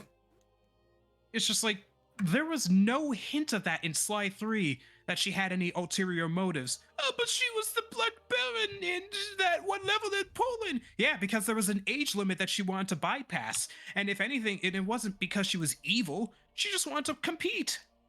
It wasn't like she was committing crimes like Octavio, who was literally burying Italy in oil. Honestly, So they yeah, could. the whole, yeah, you all get the idea. The plot twist involving Penelope was predictable and pointless. Honestly, there are a lot of things they could have done better. Like, in all honesty, one of Penelope's like motivations about building tech for the great criminals out there could be done better. Just in the concept of like it taking place in the future. Or, oh hey, she and Bentley are still making tech to try and basically have stuff ready for the next generation of great thieves like the Coopers. Because, like, hey, maybe that's when Sly's kid fucking meets him. Bentley sees him, sees that he's Sly's kid, and just thinks, maybe this is a chance to actually bring my old gadgets out of retirement. or Sly had to come out of retirement from being a thief, or just coming out of his new life from being a thief, he would do so reluctantly. Like he would have second thoughts about it. Oh, by the Like, he literally risked his entire family vault filled to the brim with all the treasures they collected since the Egyptian times just to be with Carmelita. And then he's just back to his joking self in Sly 4, which they really ham up. Sly back then knew when to take things seriously and when to joke around. There was a nice balance. Not so much with 4. Hell, you can't even tell if he's actually being serious when it came to him being on the ropes in like the near finale. honestly, That's a lot of things in perspective. I would say there's another situation I could probably say would be a good one. Like for terms of like what the future versions of the characters would be doing in a better Sly 4. I just want you to think about this. Yes, basically Murray's taken over as a new guru. That would actually be pretty cool. It also kind of sucks that, in Sly 4, Murray had none of his abilities with the Guru. I would love the ball form to come back, just so that I could bounce all over these massive areas in the PS3. Oh, absolutely.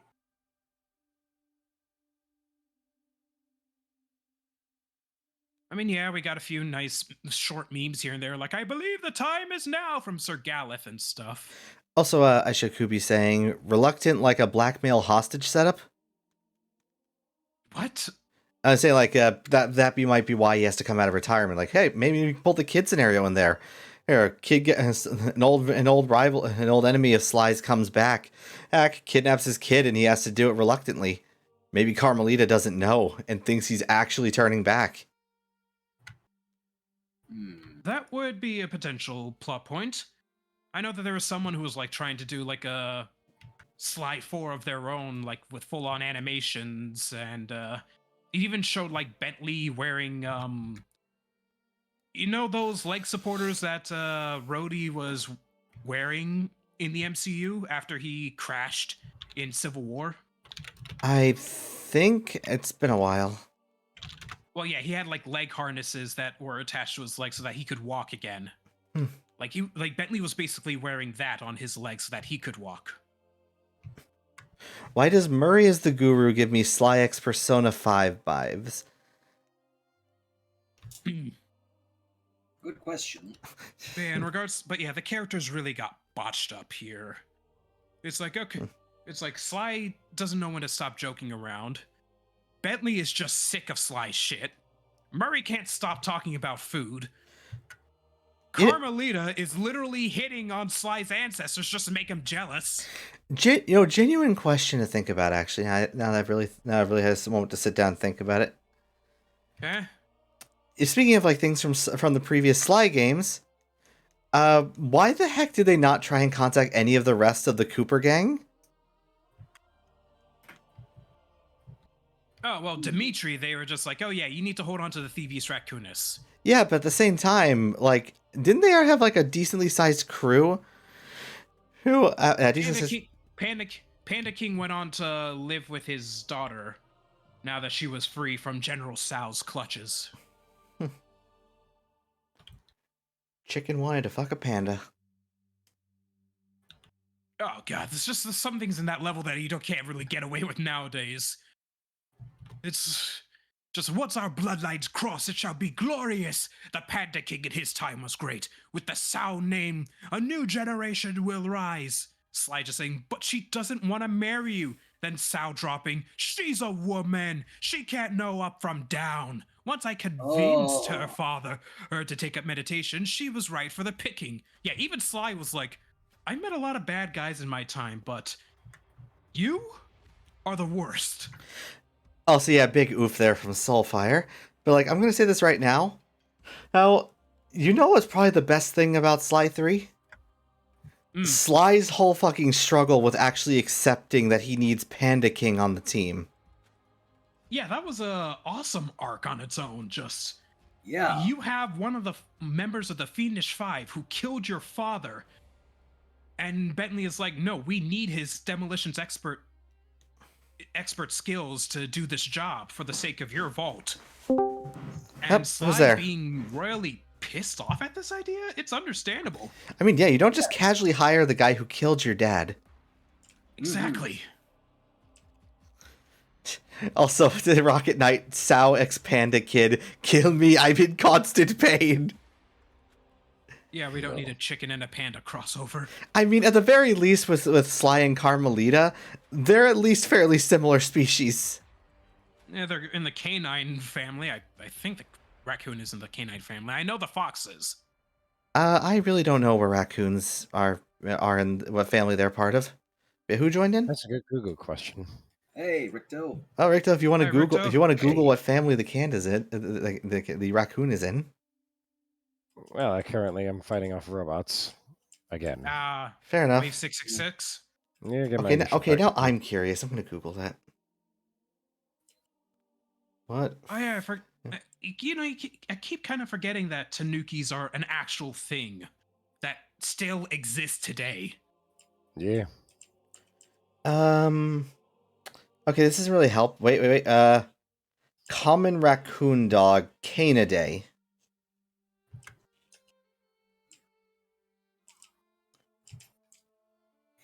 I don't know. Guess we'll check that out at a future point. Oh, for now, onward to 87. Because We're with at all these resets, I just got 86. well, we're on encounter 355. But yeah, back to the tangent about Sly Cooper Thieves in Time. Let's see what else. Oh yeah, the ancestors play exactly like him. And you think, well, this is no shit, Sherlock. They're the Cooper clan. Of course they'd be similar. Like, okay, two things. One, the Cooper clan made specific moves for Sly. So there's a bit of anachronism. There's basically a bit of time inconsistencies because it's like, okay, how do all of you know the rail walk and rail slide when the one who invented it was Tennessee Kid Cooper, who is like way ahead into the future than all of you? How do you know it, Ryuichi? How do you know it, Sir Galeth? How do you know it, Salima Kupar? Because animation skeletons. Yeah, well, they made things different with Bob, the caveman. Oh, by the way, I actually figured out something. Okay, so I looked it up. Apparently, raccoons are in the canine family, but here's the funny thing, Aku. They're considered to be more closely related to foxes. So Sly and Carmelita makes sense. Okay, so if they were to have a kid, it would not be abomination against God. Oh, we're gonna talk about abominations. Let's remember the fact that a turtle wanted to bang a mouse. What? Fair. Wait, what's going on with Shads? I think he just wanted to draw the line there. All right, I wasn't expecting that. Yeah, I know the limits of what I can and can't talk about. I follow a lot of streamers who say worse. Oh, I wasn't saying it like that. Yeah, otherwise I'd be going all in regards to what Carmelita was doing with the ancestors. It's like you don't have to worry about me, Ringtail. Just need to keep an eye on Sir Galeth. He's kind of a nice guy, even if he is a bit of a goof. You better go get him before Sir Goofs-a-Lot gets captured again. It's like, Sly, you know this is your ancestor, right? One of your ancestors that you've held how much of a high praise about? How we had to literally kick a monkey's ass just so that we could get you into their vault? Like, you have high respect for these guys. And you gotta understand the time period they came from. I need to remember how to reactivate streamer mode. Actually, I don't think we're... How do I reactivate streamer mode? Because I had to turn it off temporarily. AGC. What? All right, JC. What did you walk into now? That's what I'm wondering. This is a ransom at Sly Cooper. Decent time. Real quick, I'm going to figure out how to reactivate. And to literally kick a monkey's ass. That's literally it in regards to Sly 3. Like, the Cooper Vault, which is apparently on an island called Kane Island, was overtaken by Dr. M, He's a literal baboon. And Isn't it voiced by Rick May? no, he was voiced by Fred Tatasciore. Even. Oh wait, hang Yeah, on a that's second. what's Let right. me double check. Let me double check. One sec, I need to re-enable streamer mode because I had to turn it off temporarily to fix something from earlier.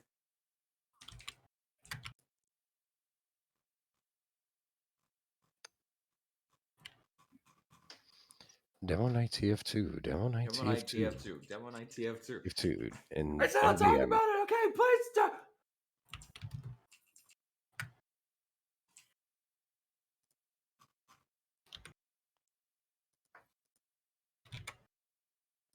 There we go, streamer mode's back on. Also, that music finished up. So, did you So, guys see the recent announcement in regards to YouTube's change in cut and licensed music policy? I saw that, and Speaking of which, I don't know. It seems too good to be true. I should probably add you guys Taking into it with a my grain of thing. salt for now, but for this time, let's just have this one small victory, please. Let's I keep mean- an eye on it to see how far exactly we can go with this. Right. After You gotta be years of careful of all oppression. those. Gotta be careful of all those addendums, those pro quos, and all that jazz. Yeah. After the years of oppression, Broadcast Yourself is finally back. All right, we get Ricto. Oh wait, and- never mind. Oh, never mind, Ricto. You're right. Rick May voiced Dr. M. I thought I saw it in that Voices of TF2 video. Real quick, I'm just This adding in. fortress is mine. Everything here is mine, which now includes the key to the vault. Hand over the cane. Rest in peace, you legend. Indeed. We still miss you, dude. Don't mind me, just real quick, I'm just adding reactives for JC and Ricto, so that way there's a little less confusion. Oh, wait. I have a link for mine. Oh, I already have it. Resetting the stream on my end due to the connection issue. Because I used one with Pay last night whenever we were doing C's. I was saying Ricto, I actually, when I did it, it actually gave me one. Is it does that like gauntlet and 2 ears? Yeah. Yep, That's it's, shade. it's already there. That be shade. There we go, just so people can actually see who's talking. Might need to move all 3 of you over, though. What's mine? I forget. Isn't it Arrow? I don't know. You know. I'm sorry, I'm just trying to get everyone moved over a bit so it's a little less cramped. Alright, let's move Shads over a little. And put JC here. There we go. Oh, I honestly thought mine was the plushie. Nope. Alright, and now I need to change music because the Jin theme hour loop is officially over. What should I This do? this piece I'm listening to right now. It's not actually from a video game. It's from what was it? It's from Free Soundtrack. It's Float by Dexter Boy 124. He was one of the first channels to offer royalty-free music that wasn't Kevin MacLeod that you could use for whatever you wanted. Okay, so at least I'm not the only one that says his name like that. What, MacLeod? Yeah, because everyone keeps saying McLeod. McLeod? Fox McCloud is McLeod. Exactly. But what about McQueen? Ka-chunk. Gosh fucking Kachuga. damn it. Kachika! Kachika! What That the man- fuck, Shads? That man's grill was his mustache.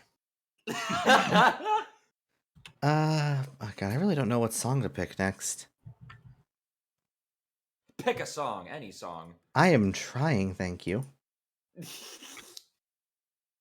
know what? I'm gonna check something. Let's see. Oh, Does God, I'm does not this gonna guy have a do this storage playlist? Fast enough. Actually, I'm not gonna risk that right now. Please never say my chicken. It's like, but my chicken numgies is like, don't ever say chicken numgies in my. God damn it, Russian Badger. In my realm. When did he say that? There Or we go, when did this'll work. Someone in his friend group say that? I don't remember the exact video. Do you remember what But game it they ju- were playing? It was Sorry a about the shooter, delay, everyone. First-person shooter. I can't check it out right now, otherwise the entirety of my expeditionary group will hear it. I'd rather keep what's playing in my background being the music that I have chosen. Right. How the hell do I get gold participation in these fucking skirmishes when I just come in at like I heard the it nick told of that if you time? eat a whole bunch of bananas, and like 800 bananas in quick succession, you would die of radiation. Ah, yes. Ah, yes. The radiation radiation will kill you. will kill you. Not anything else. Imagine. Oh man. I need to Might need to turn that down a little. message Turk in a bit. Maybe ask him if he could come on Final Fantasy. There we go, that's 14 better. So I can finally fucking add him. Because since data center travel's a thing in Final Fantasy 14 now, I'm on his data center and his home world. So like, I'm thinking. I Sorry, want to fucking add him, but I cannot because he's not online. part of me is just thinking that maybe once I hit the 400 reset marker, or I find the shiny, whichever happens first, I think I'll probably call the stream in. All right. How long you been at it? 2 hours. Jesus. But I At also what marker now? Dedication. 400. And you're at what?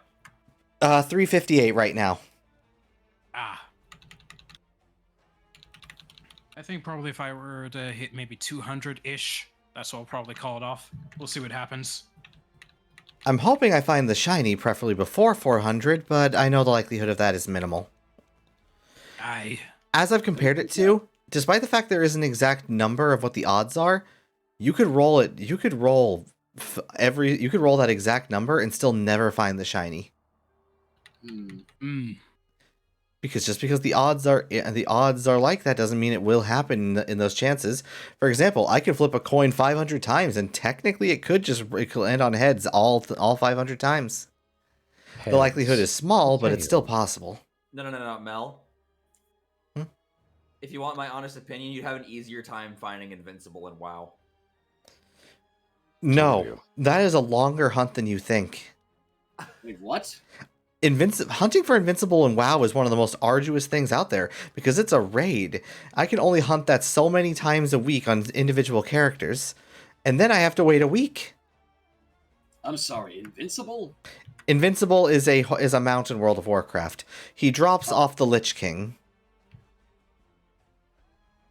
And he I'm is guessing known it's as astronomically rare? Yes. Oh, he's one of the rarest mounts in the game. Probably one of the rarest mounts in MMO history, too. There are people still hunting it from the days when Wrath of the Lich King was new. Good God. Okay, yeah, never mind. I take that back.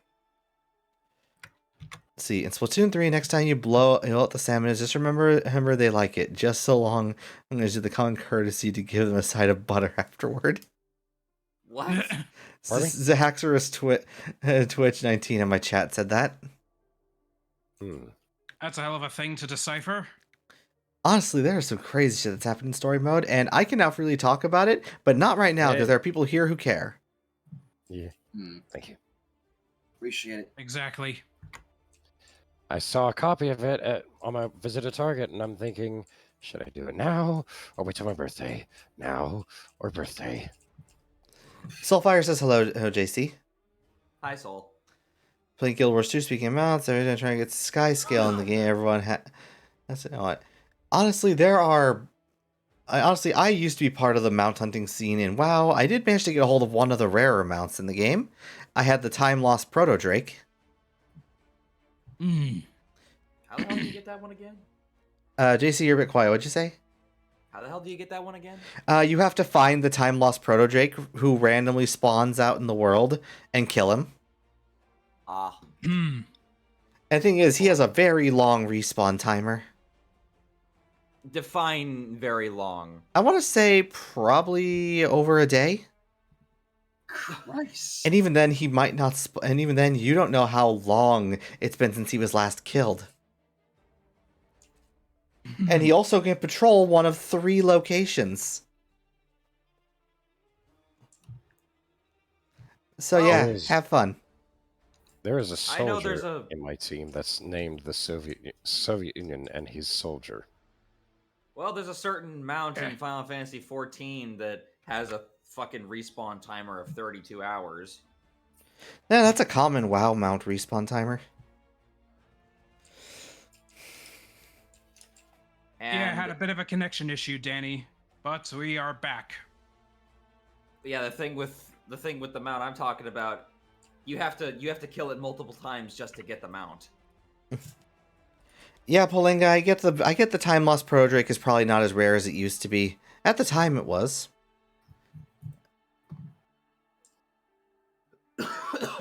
Excuse me.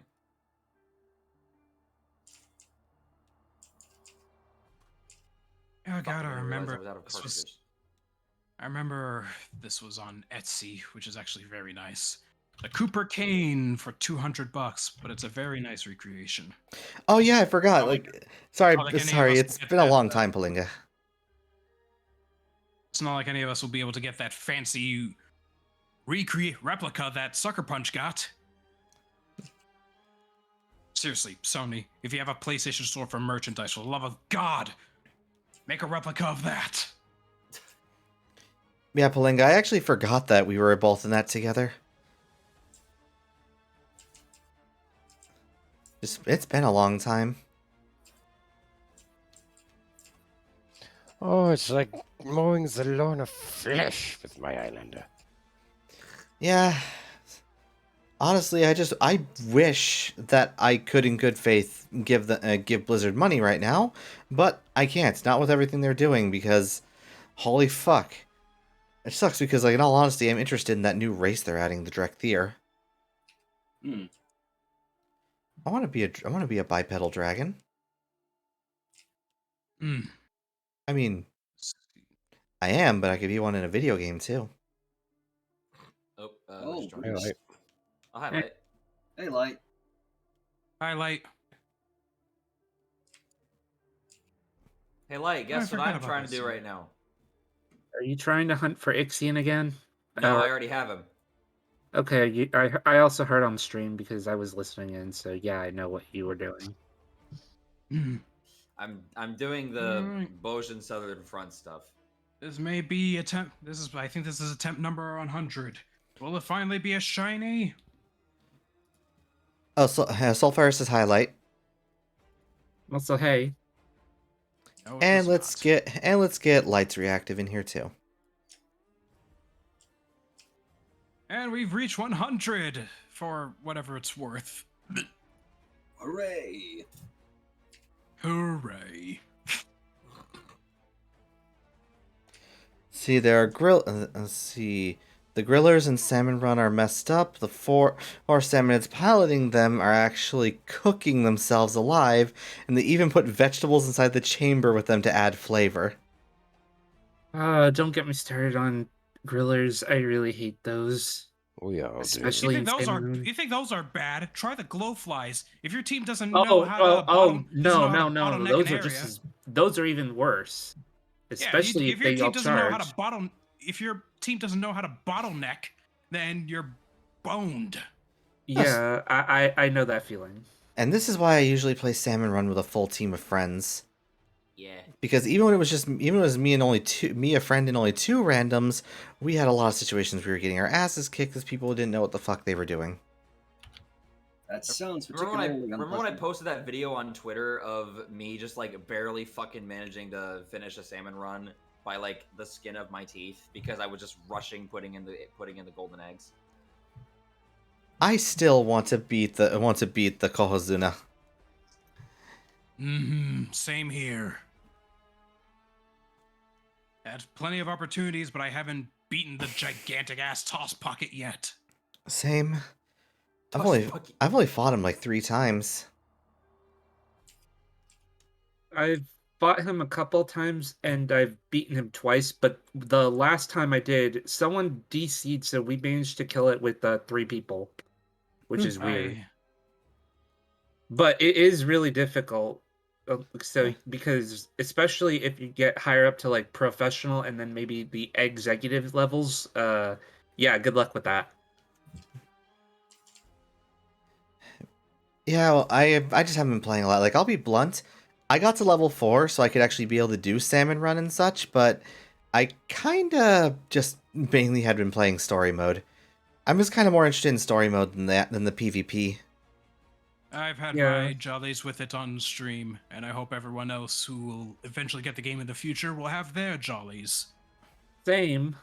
Oh, I'm sure I will. And- once I and can also- actually finally and also manage to suffer fucking the- get the game.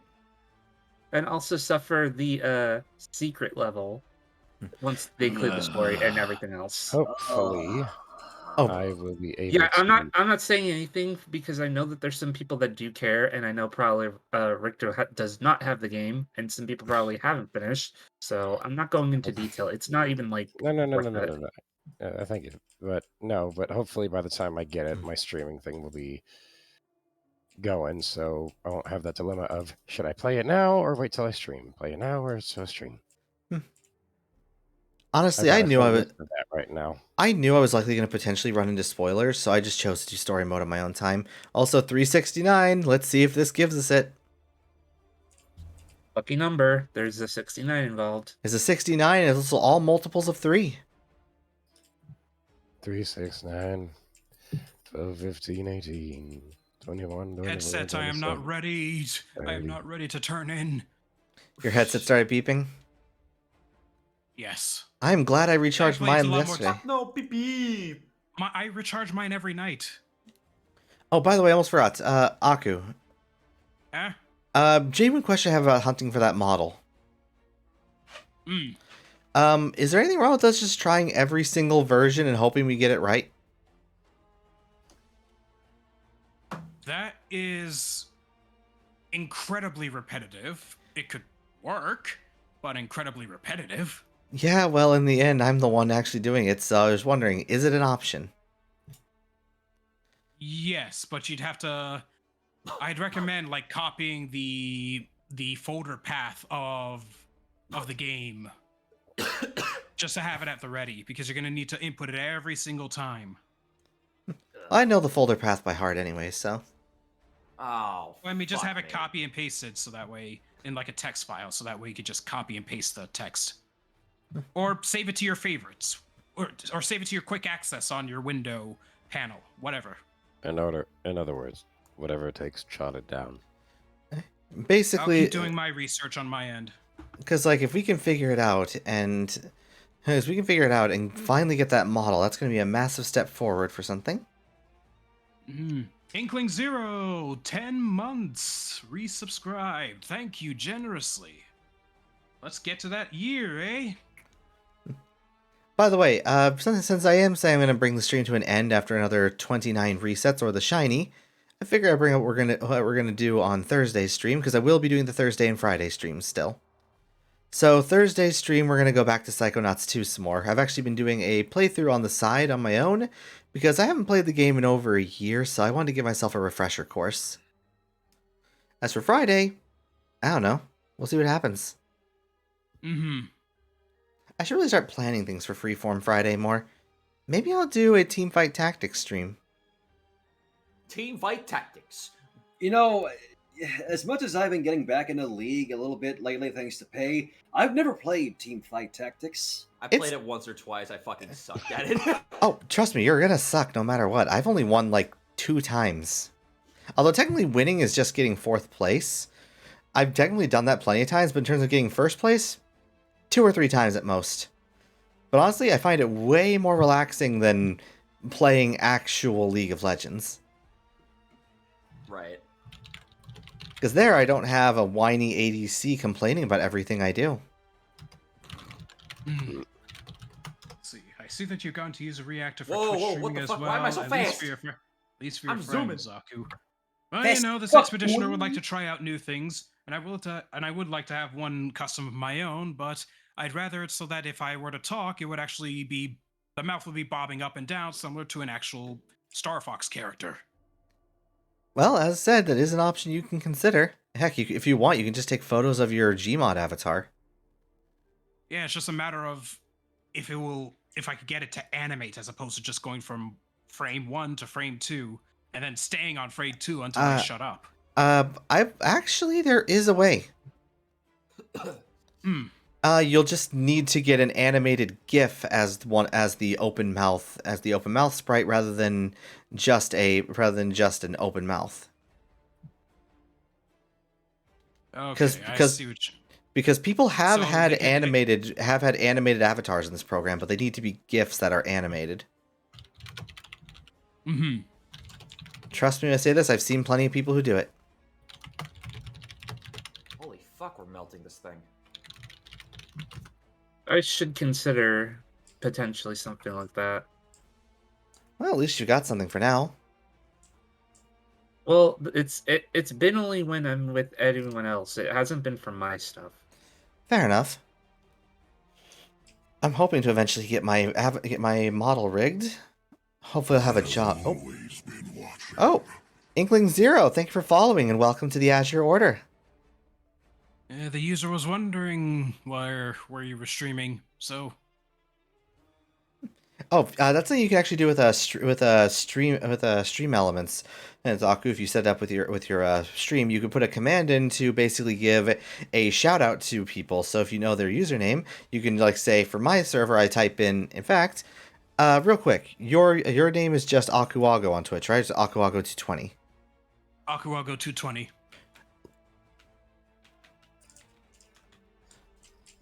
If I just type that in with an exclamation point SO, boom! There's now a link for people to go follow your stream. Hey. Exclamation point what now? It's not a default command. You have to set up through the Stream Elements add-on. Finally, I can fucking rank myself up. And the SO is just like the default. I might alter it so it actually Gotcha. says the last game they were playing. Well, actually, I'm... Because like that's one of the things you can actually set up to have it be set up so it says what the last game the person you shouted out was the person you shouted out was last playing. Well, someone in my little resistance group here on the Final Fantasy 14, someone spent a lot of time at the Gold Saucer. They have the Fenrir mount. Imagine. Anyways, as much as I'd like to stick around, I should probably get going because I have a big work ahead of me tomorrow. So No problem. Alright. Dude. No problem. No worries. You have a good evening, Shads, and thanks for having stopping me. Have a by. good night. Thanks for having me. Have a good night, guys. You all have a good Take night. care. All right, let's and with that, let me just do a quick. Ah, Yeah. vanishes immediately. Yeah, JC, I also have the Fenrir mount as well. I have Sold expeditioners learning new tricks. another mount, but you have to do the Yorha stuff for Shadowbringers. Really? Yep, but it doesn't unlock until you complete the entire thing. So, and it's Aw. 300,000 MGP. That's how much the Fenrir mount is? No, the Fenrir mount's 1 million. The mount I'm talking about is 300,000. Ah. Hmm. Yeah, it So- sounds like a lot. So yeah, Honest- last night's Sea of Thieves session with Pei was quite enjoyable. Yeah, how did that go? I got in around like half the time that they were done. From what I could gather from whenever I tuned in, thanks to can't remember her name. I know I added her. Describe her. Moondew? Thanks to Moondew, she was able to fly an Pei was able to actually fly an emissary on her first day on the seas. Oh. Of which company? Really? Reaper's First Bones? one was the Reapers.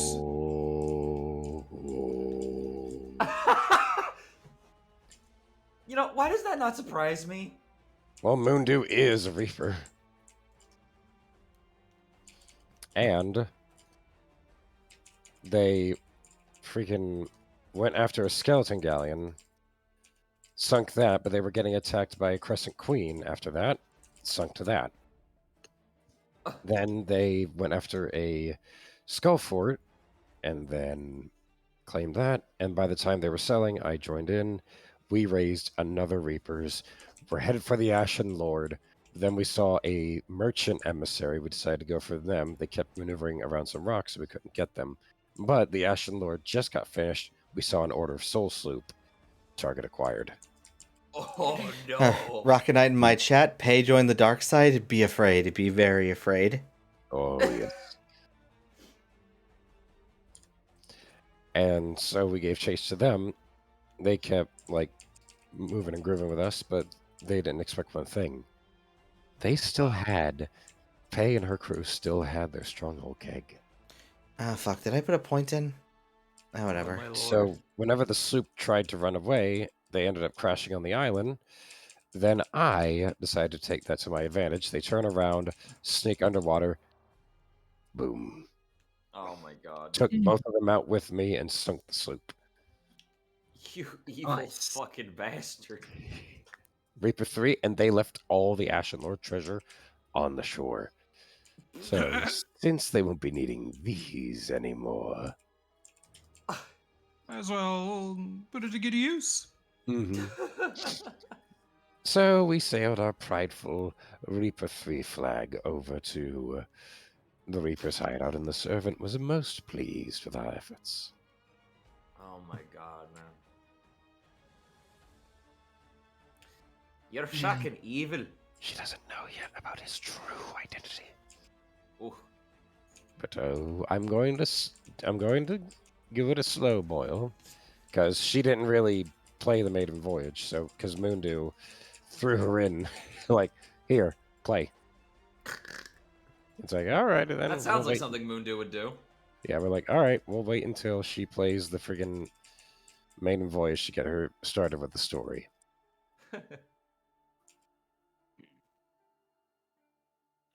Oh, so yes, we passed 110, halfway through to my staple number. Yippee. Kaye. Well, you should Motherfucker. end at 220 rather than 200. I really just hope I eventually find this, because I've been hunting this thing for years, mainly due to just kind of just randomly deciding to stop doing it for months on end. 111. Oh, God. Oh, God. Okay, let's bump that up right now. What? There we go. How can I put this in family-friendly terms? Yeah, so for my adult mod showcase, there was a third part of it that was in regards to, like, censorship. And I'm just now being reminded of, like, the game that I chose, one of the games that I chose for that section. Ideology and Friction. It's a JRPG. Oh, yeah. Yes, That. an adult-oriented JRPG. The publisher was Kagura Games, though, so that means this game, unlike the other ones under the 111 brand, was actually uncensored. Gotcha, I'll look it up later. Oh my god. And the thing is, with these games, that they usually offer a patch on their website for free, so that way everything can be, so that way all the adult stuff can be added, and all the clean stuff are kept on the Steam page. Not anymore. Steam doesn't care anymore. Yeah, she has a point.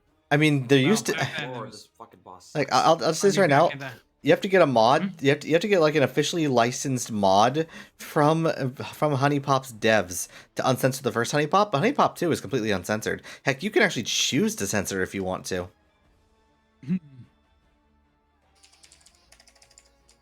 So yeah, Twitch don't Twitch cares very much. Steam, and- however, does not give a fuck anymore. Oh, and Aku, I think you and Moondew will get along just fine in regards to Reapers. She sees the PvE kind as false Reapers.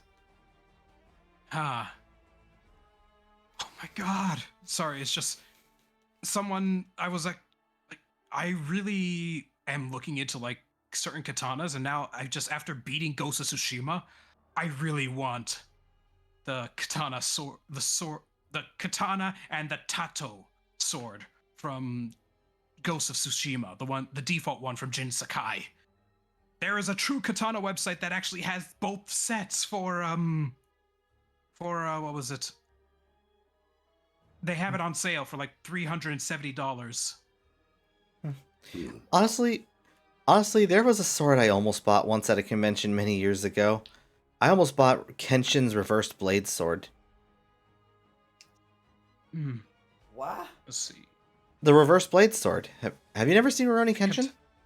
The katana is made I of high can't say I enemy have. steel. It features an alloy suba, black scabbard, white cord handle, and black race wrapping. Hand forged, full tang swords, fully functional samurai sword and work of art, stunning workmanship and attention to detail.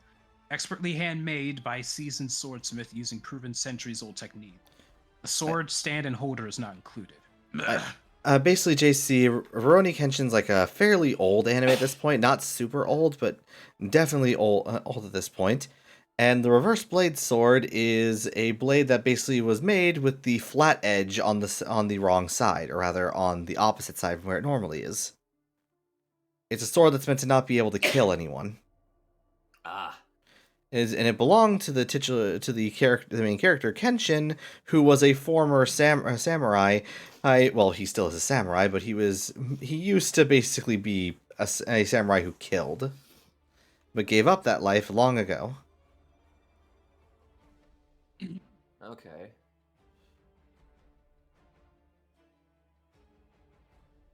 See. It's been years since I watched it though, so I probably don't remember much of the plot. It was a good series though. Sad what happened about the creator though. We're not going to talk about that because I don't know how Twitch, and by extension YouTube when I upload this VOD, are going to feel about me saying his charge. Wait, what? Who's the individual again? The creator of Rurouni Kenshin. Oh, Yeah, okay, yeah, yeah, I see what you mean. I'm not Yep. saying the word because I don't know how Twitch, and I know YouTube doesn't like the word. But no, it has a specific type of thing that you probably don't want to know. Not safe for kids. More skeletons all in we'll the say. closet, I assume. Those 4 words being hella key words. Decipher that, fellow expeditioners, and you get why we can't say it. Okay, yep. Yeah. Oh. There we go. The diodes are finally turning. Yeah, there's a I fucking hate it's people like it's that. though people want to consider it a disconnecting the creator from creation situation because Rurouni Kenshin is one of the best anime of its time. Right. Like it's a damn good anime. I mean, I haven't watched much of it myself. I know my brother has. When it came to like older anime, I think one of the first I've ever watched was Outlaw Star. I still got the DVD set of that. Samurai X and Rurouni Kenshin are pretty much the same thing. In fact, there even was a movie that ended the story that was just called Samurai X. But yeah, we even have what was it? We also have Bastard on DVD. We have the first season of Naruto on DVD. Ah, okay, sorry, I didn't get it, Aisha. Sorry. I haven't had a drink in a while. I'm gonna get a drink. That's a good idea, yes. Oh god, my throat is drying up pretty quickly lately. I Alright. keep forgetting that Call of Duty Cold War had maps that were in Miami. I'm like, hey, Aku, recognize the place. I'm such a horrible person. Thank you for the posture check, Redeem Inkling Zero. Alright, we're at reset 390. We're close to capping up the stream for the night. We're at 116 on my end. I think I'm gonna see if I can push myself to 220 before I call it in. You'll be 10 less than where I was last time I did, because I got to 230. But then at the same time, I was doing this alone, so I wasn't really talking to anyone but chat.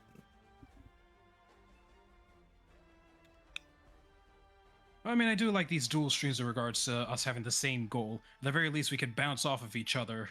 I usually just try to do a lot of literally, fellow expeditioners. I just try to do a lot of solo streams because I'm not great at solo commentary and I want to get better. Understandable. I definitely need to look into finding someone to raid after the stream, though. My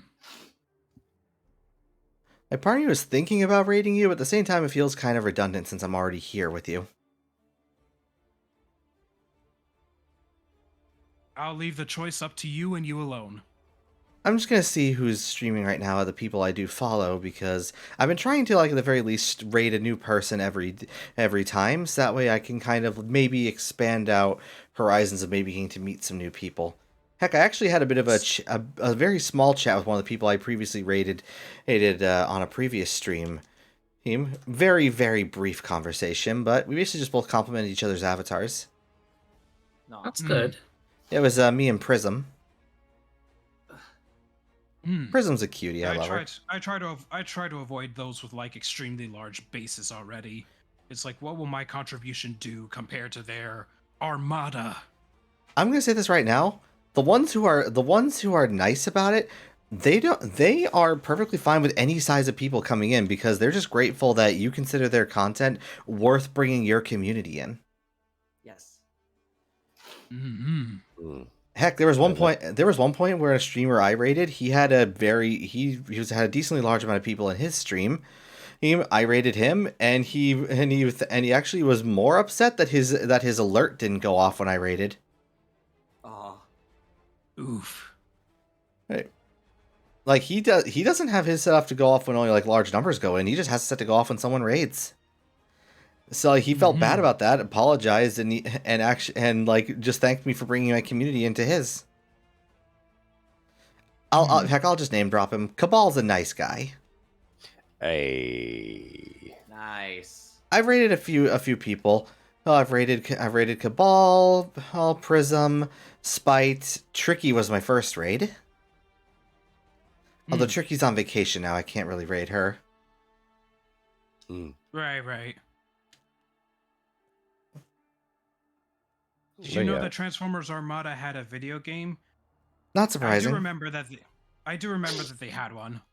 Never played it. I collected the toys, but I never played the games. Oh yeah, JC, what'd you? Go. The first major Transformers game that I played, I believe, was Fall of Cybertron. Honestly, I think that's not how time zones work. I love that clip. I'm just thinking that's a clip from Cabal. He was like talking about people like saying it was his birthday. And he was just telling them it's not. His birthday is literally the Ides of March, as he said. And then someone said it's March 14th somewhere in the world. He just screams, "That's not how time zones work!" Cabal is fantastic. One of my favorite clips is him when he was like talking about the voice he does. Because like he talked about the reason why he puts on the voice he does is because people like expect a voice like that from his character model. If he used his regular one, people would just be like, "What the fuck?" He's got this really kooky voice. And he's fitting of his weird, like, shadowy face cult leader. And then he would just talk like this every day. Hey, people it just wouldn't work. Why do I have a feeling that he's played Cult of the Lamb?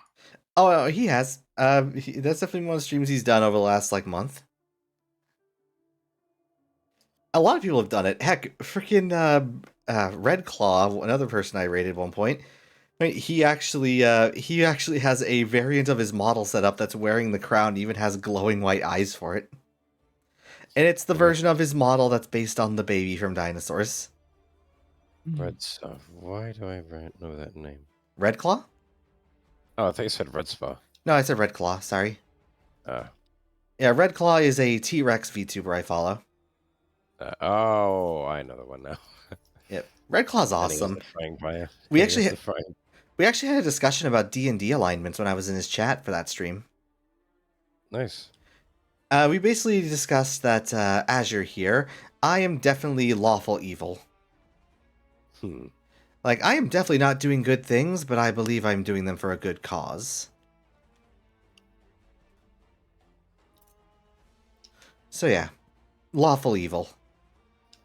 Alright, let's power on through this last 100. Say, JC, what'd you think of the message I sent you earlier today? Wait, what? I was at Target the other day. I was taking pictures. And releasing Digimon Adventure 02 movie in the near future. Saw a few trailers and previews. Honestly, I'm just down for more Digimon content. I definitely want Digimon Survive. I just haven't had it in the budget to buy the game. I've also been trying my best not to watch a lot of streamers who've been playing it because I want to keep the story a fair surprise for myself. Oh. Alright, Rocket Knight, I'll get that redeemed in a sec. Let me just wet the whistle.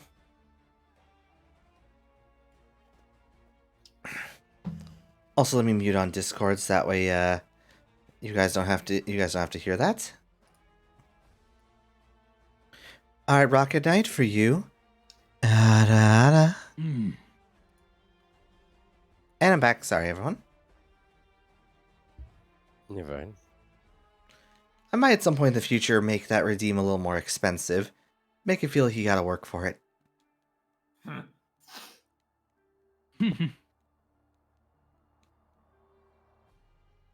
Whatever floats your boat.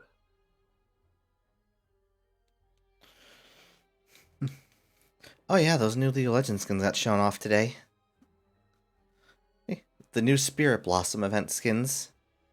I'm Listen, surprised. man, Palkia is just not letting you get the shiny, huh? You gotta understand, I have to run with the regular shiny rate. Even if I got a shiny charm, it wouldn't work. I did my research. Otherwise, I would have been spending this stream getting getting the Pokemon on the national dex just so that I can get the shiny charm. Which, even then, I guess it wouldn't really work out well because I would have to capture Arceus. And God damn it! Why does why Well, does the unless song you from have, Hotel Dusk have to be why does The Last Sleep have to be playing when I'm lamenting about this? Way to tug at my heartstrings, music playlist. 16k tributes? Well, thank you. Well, thank you very much for sticking around to get that many. Alright, here it is. 400th reset. We're going to check this encounter. And if it doesn't, we're calling it in.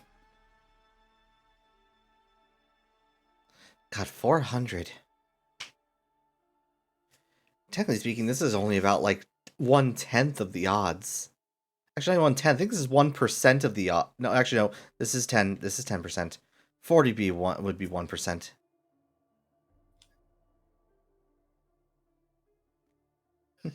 So yeah, what'd you think of that wall of Transformers toys I sent?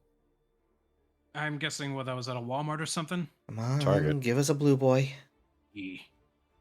Not too bad. I mean, we've been to conventions and we've seen like massive walls of all these older Transformers toys. Alright. Fair. So I mean, store-wide, I mean, I know that Walmart apparently has like some of like the reissues of the older toys, like the 1980s ones, like Optimus and Soundwave. I'll But be it's still pretty cool. I'll be honest, Aisha. I really don't understand shiny hunters myself. I've only recently gotten into it, and it's only for shinies I really want. Like, I'll be blunt. I'm probably gonna shiny hunt for a shiny Seviper when Scarlet and Violet come out, because I want my shiny snake. That is my favorite poison type. Although Sneasler definitely does come up there.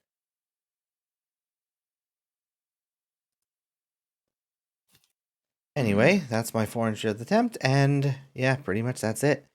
I'm gonna deafen for a sec while I basically start setting this up for the raid.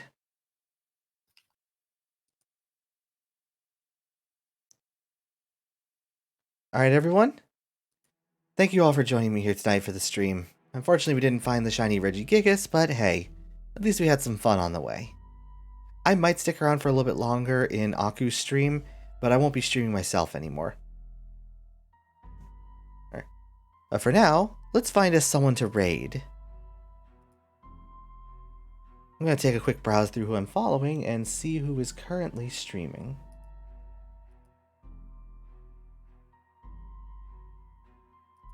Alright, let's see.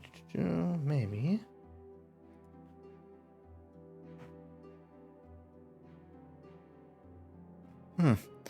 Trying to remember, have I raided Froggy Lock already? I don't remember if I've raided her before.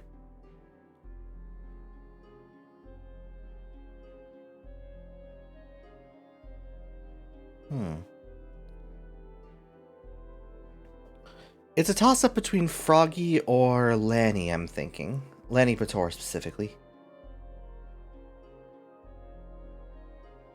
I do have a coin somewhere. Well, if I haven't raided Froggy Lock, I guess I'm gonna raid Froggy. Because Froggy is just absolutely wonderful. She's a ball of craziness and absolute lovable charm. So, you know what, we'll just raid her anyway. Alright. When you all get over there, you just give her all the love and respect you would give me, and treat her nice, okay? Thank you all for joining me tonight. I really do appreciate it whenever you guys choose to stop by. And I'll definitely catch you all Thursday for the next Psychonauts 2 stream. So, you all have a good night now.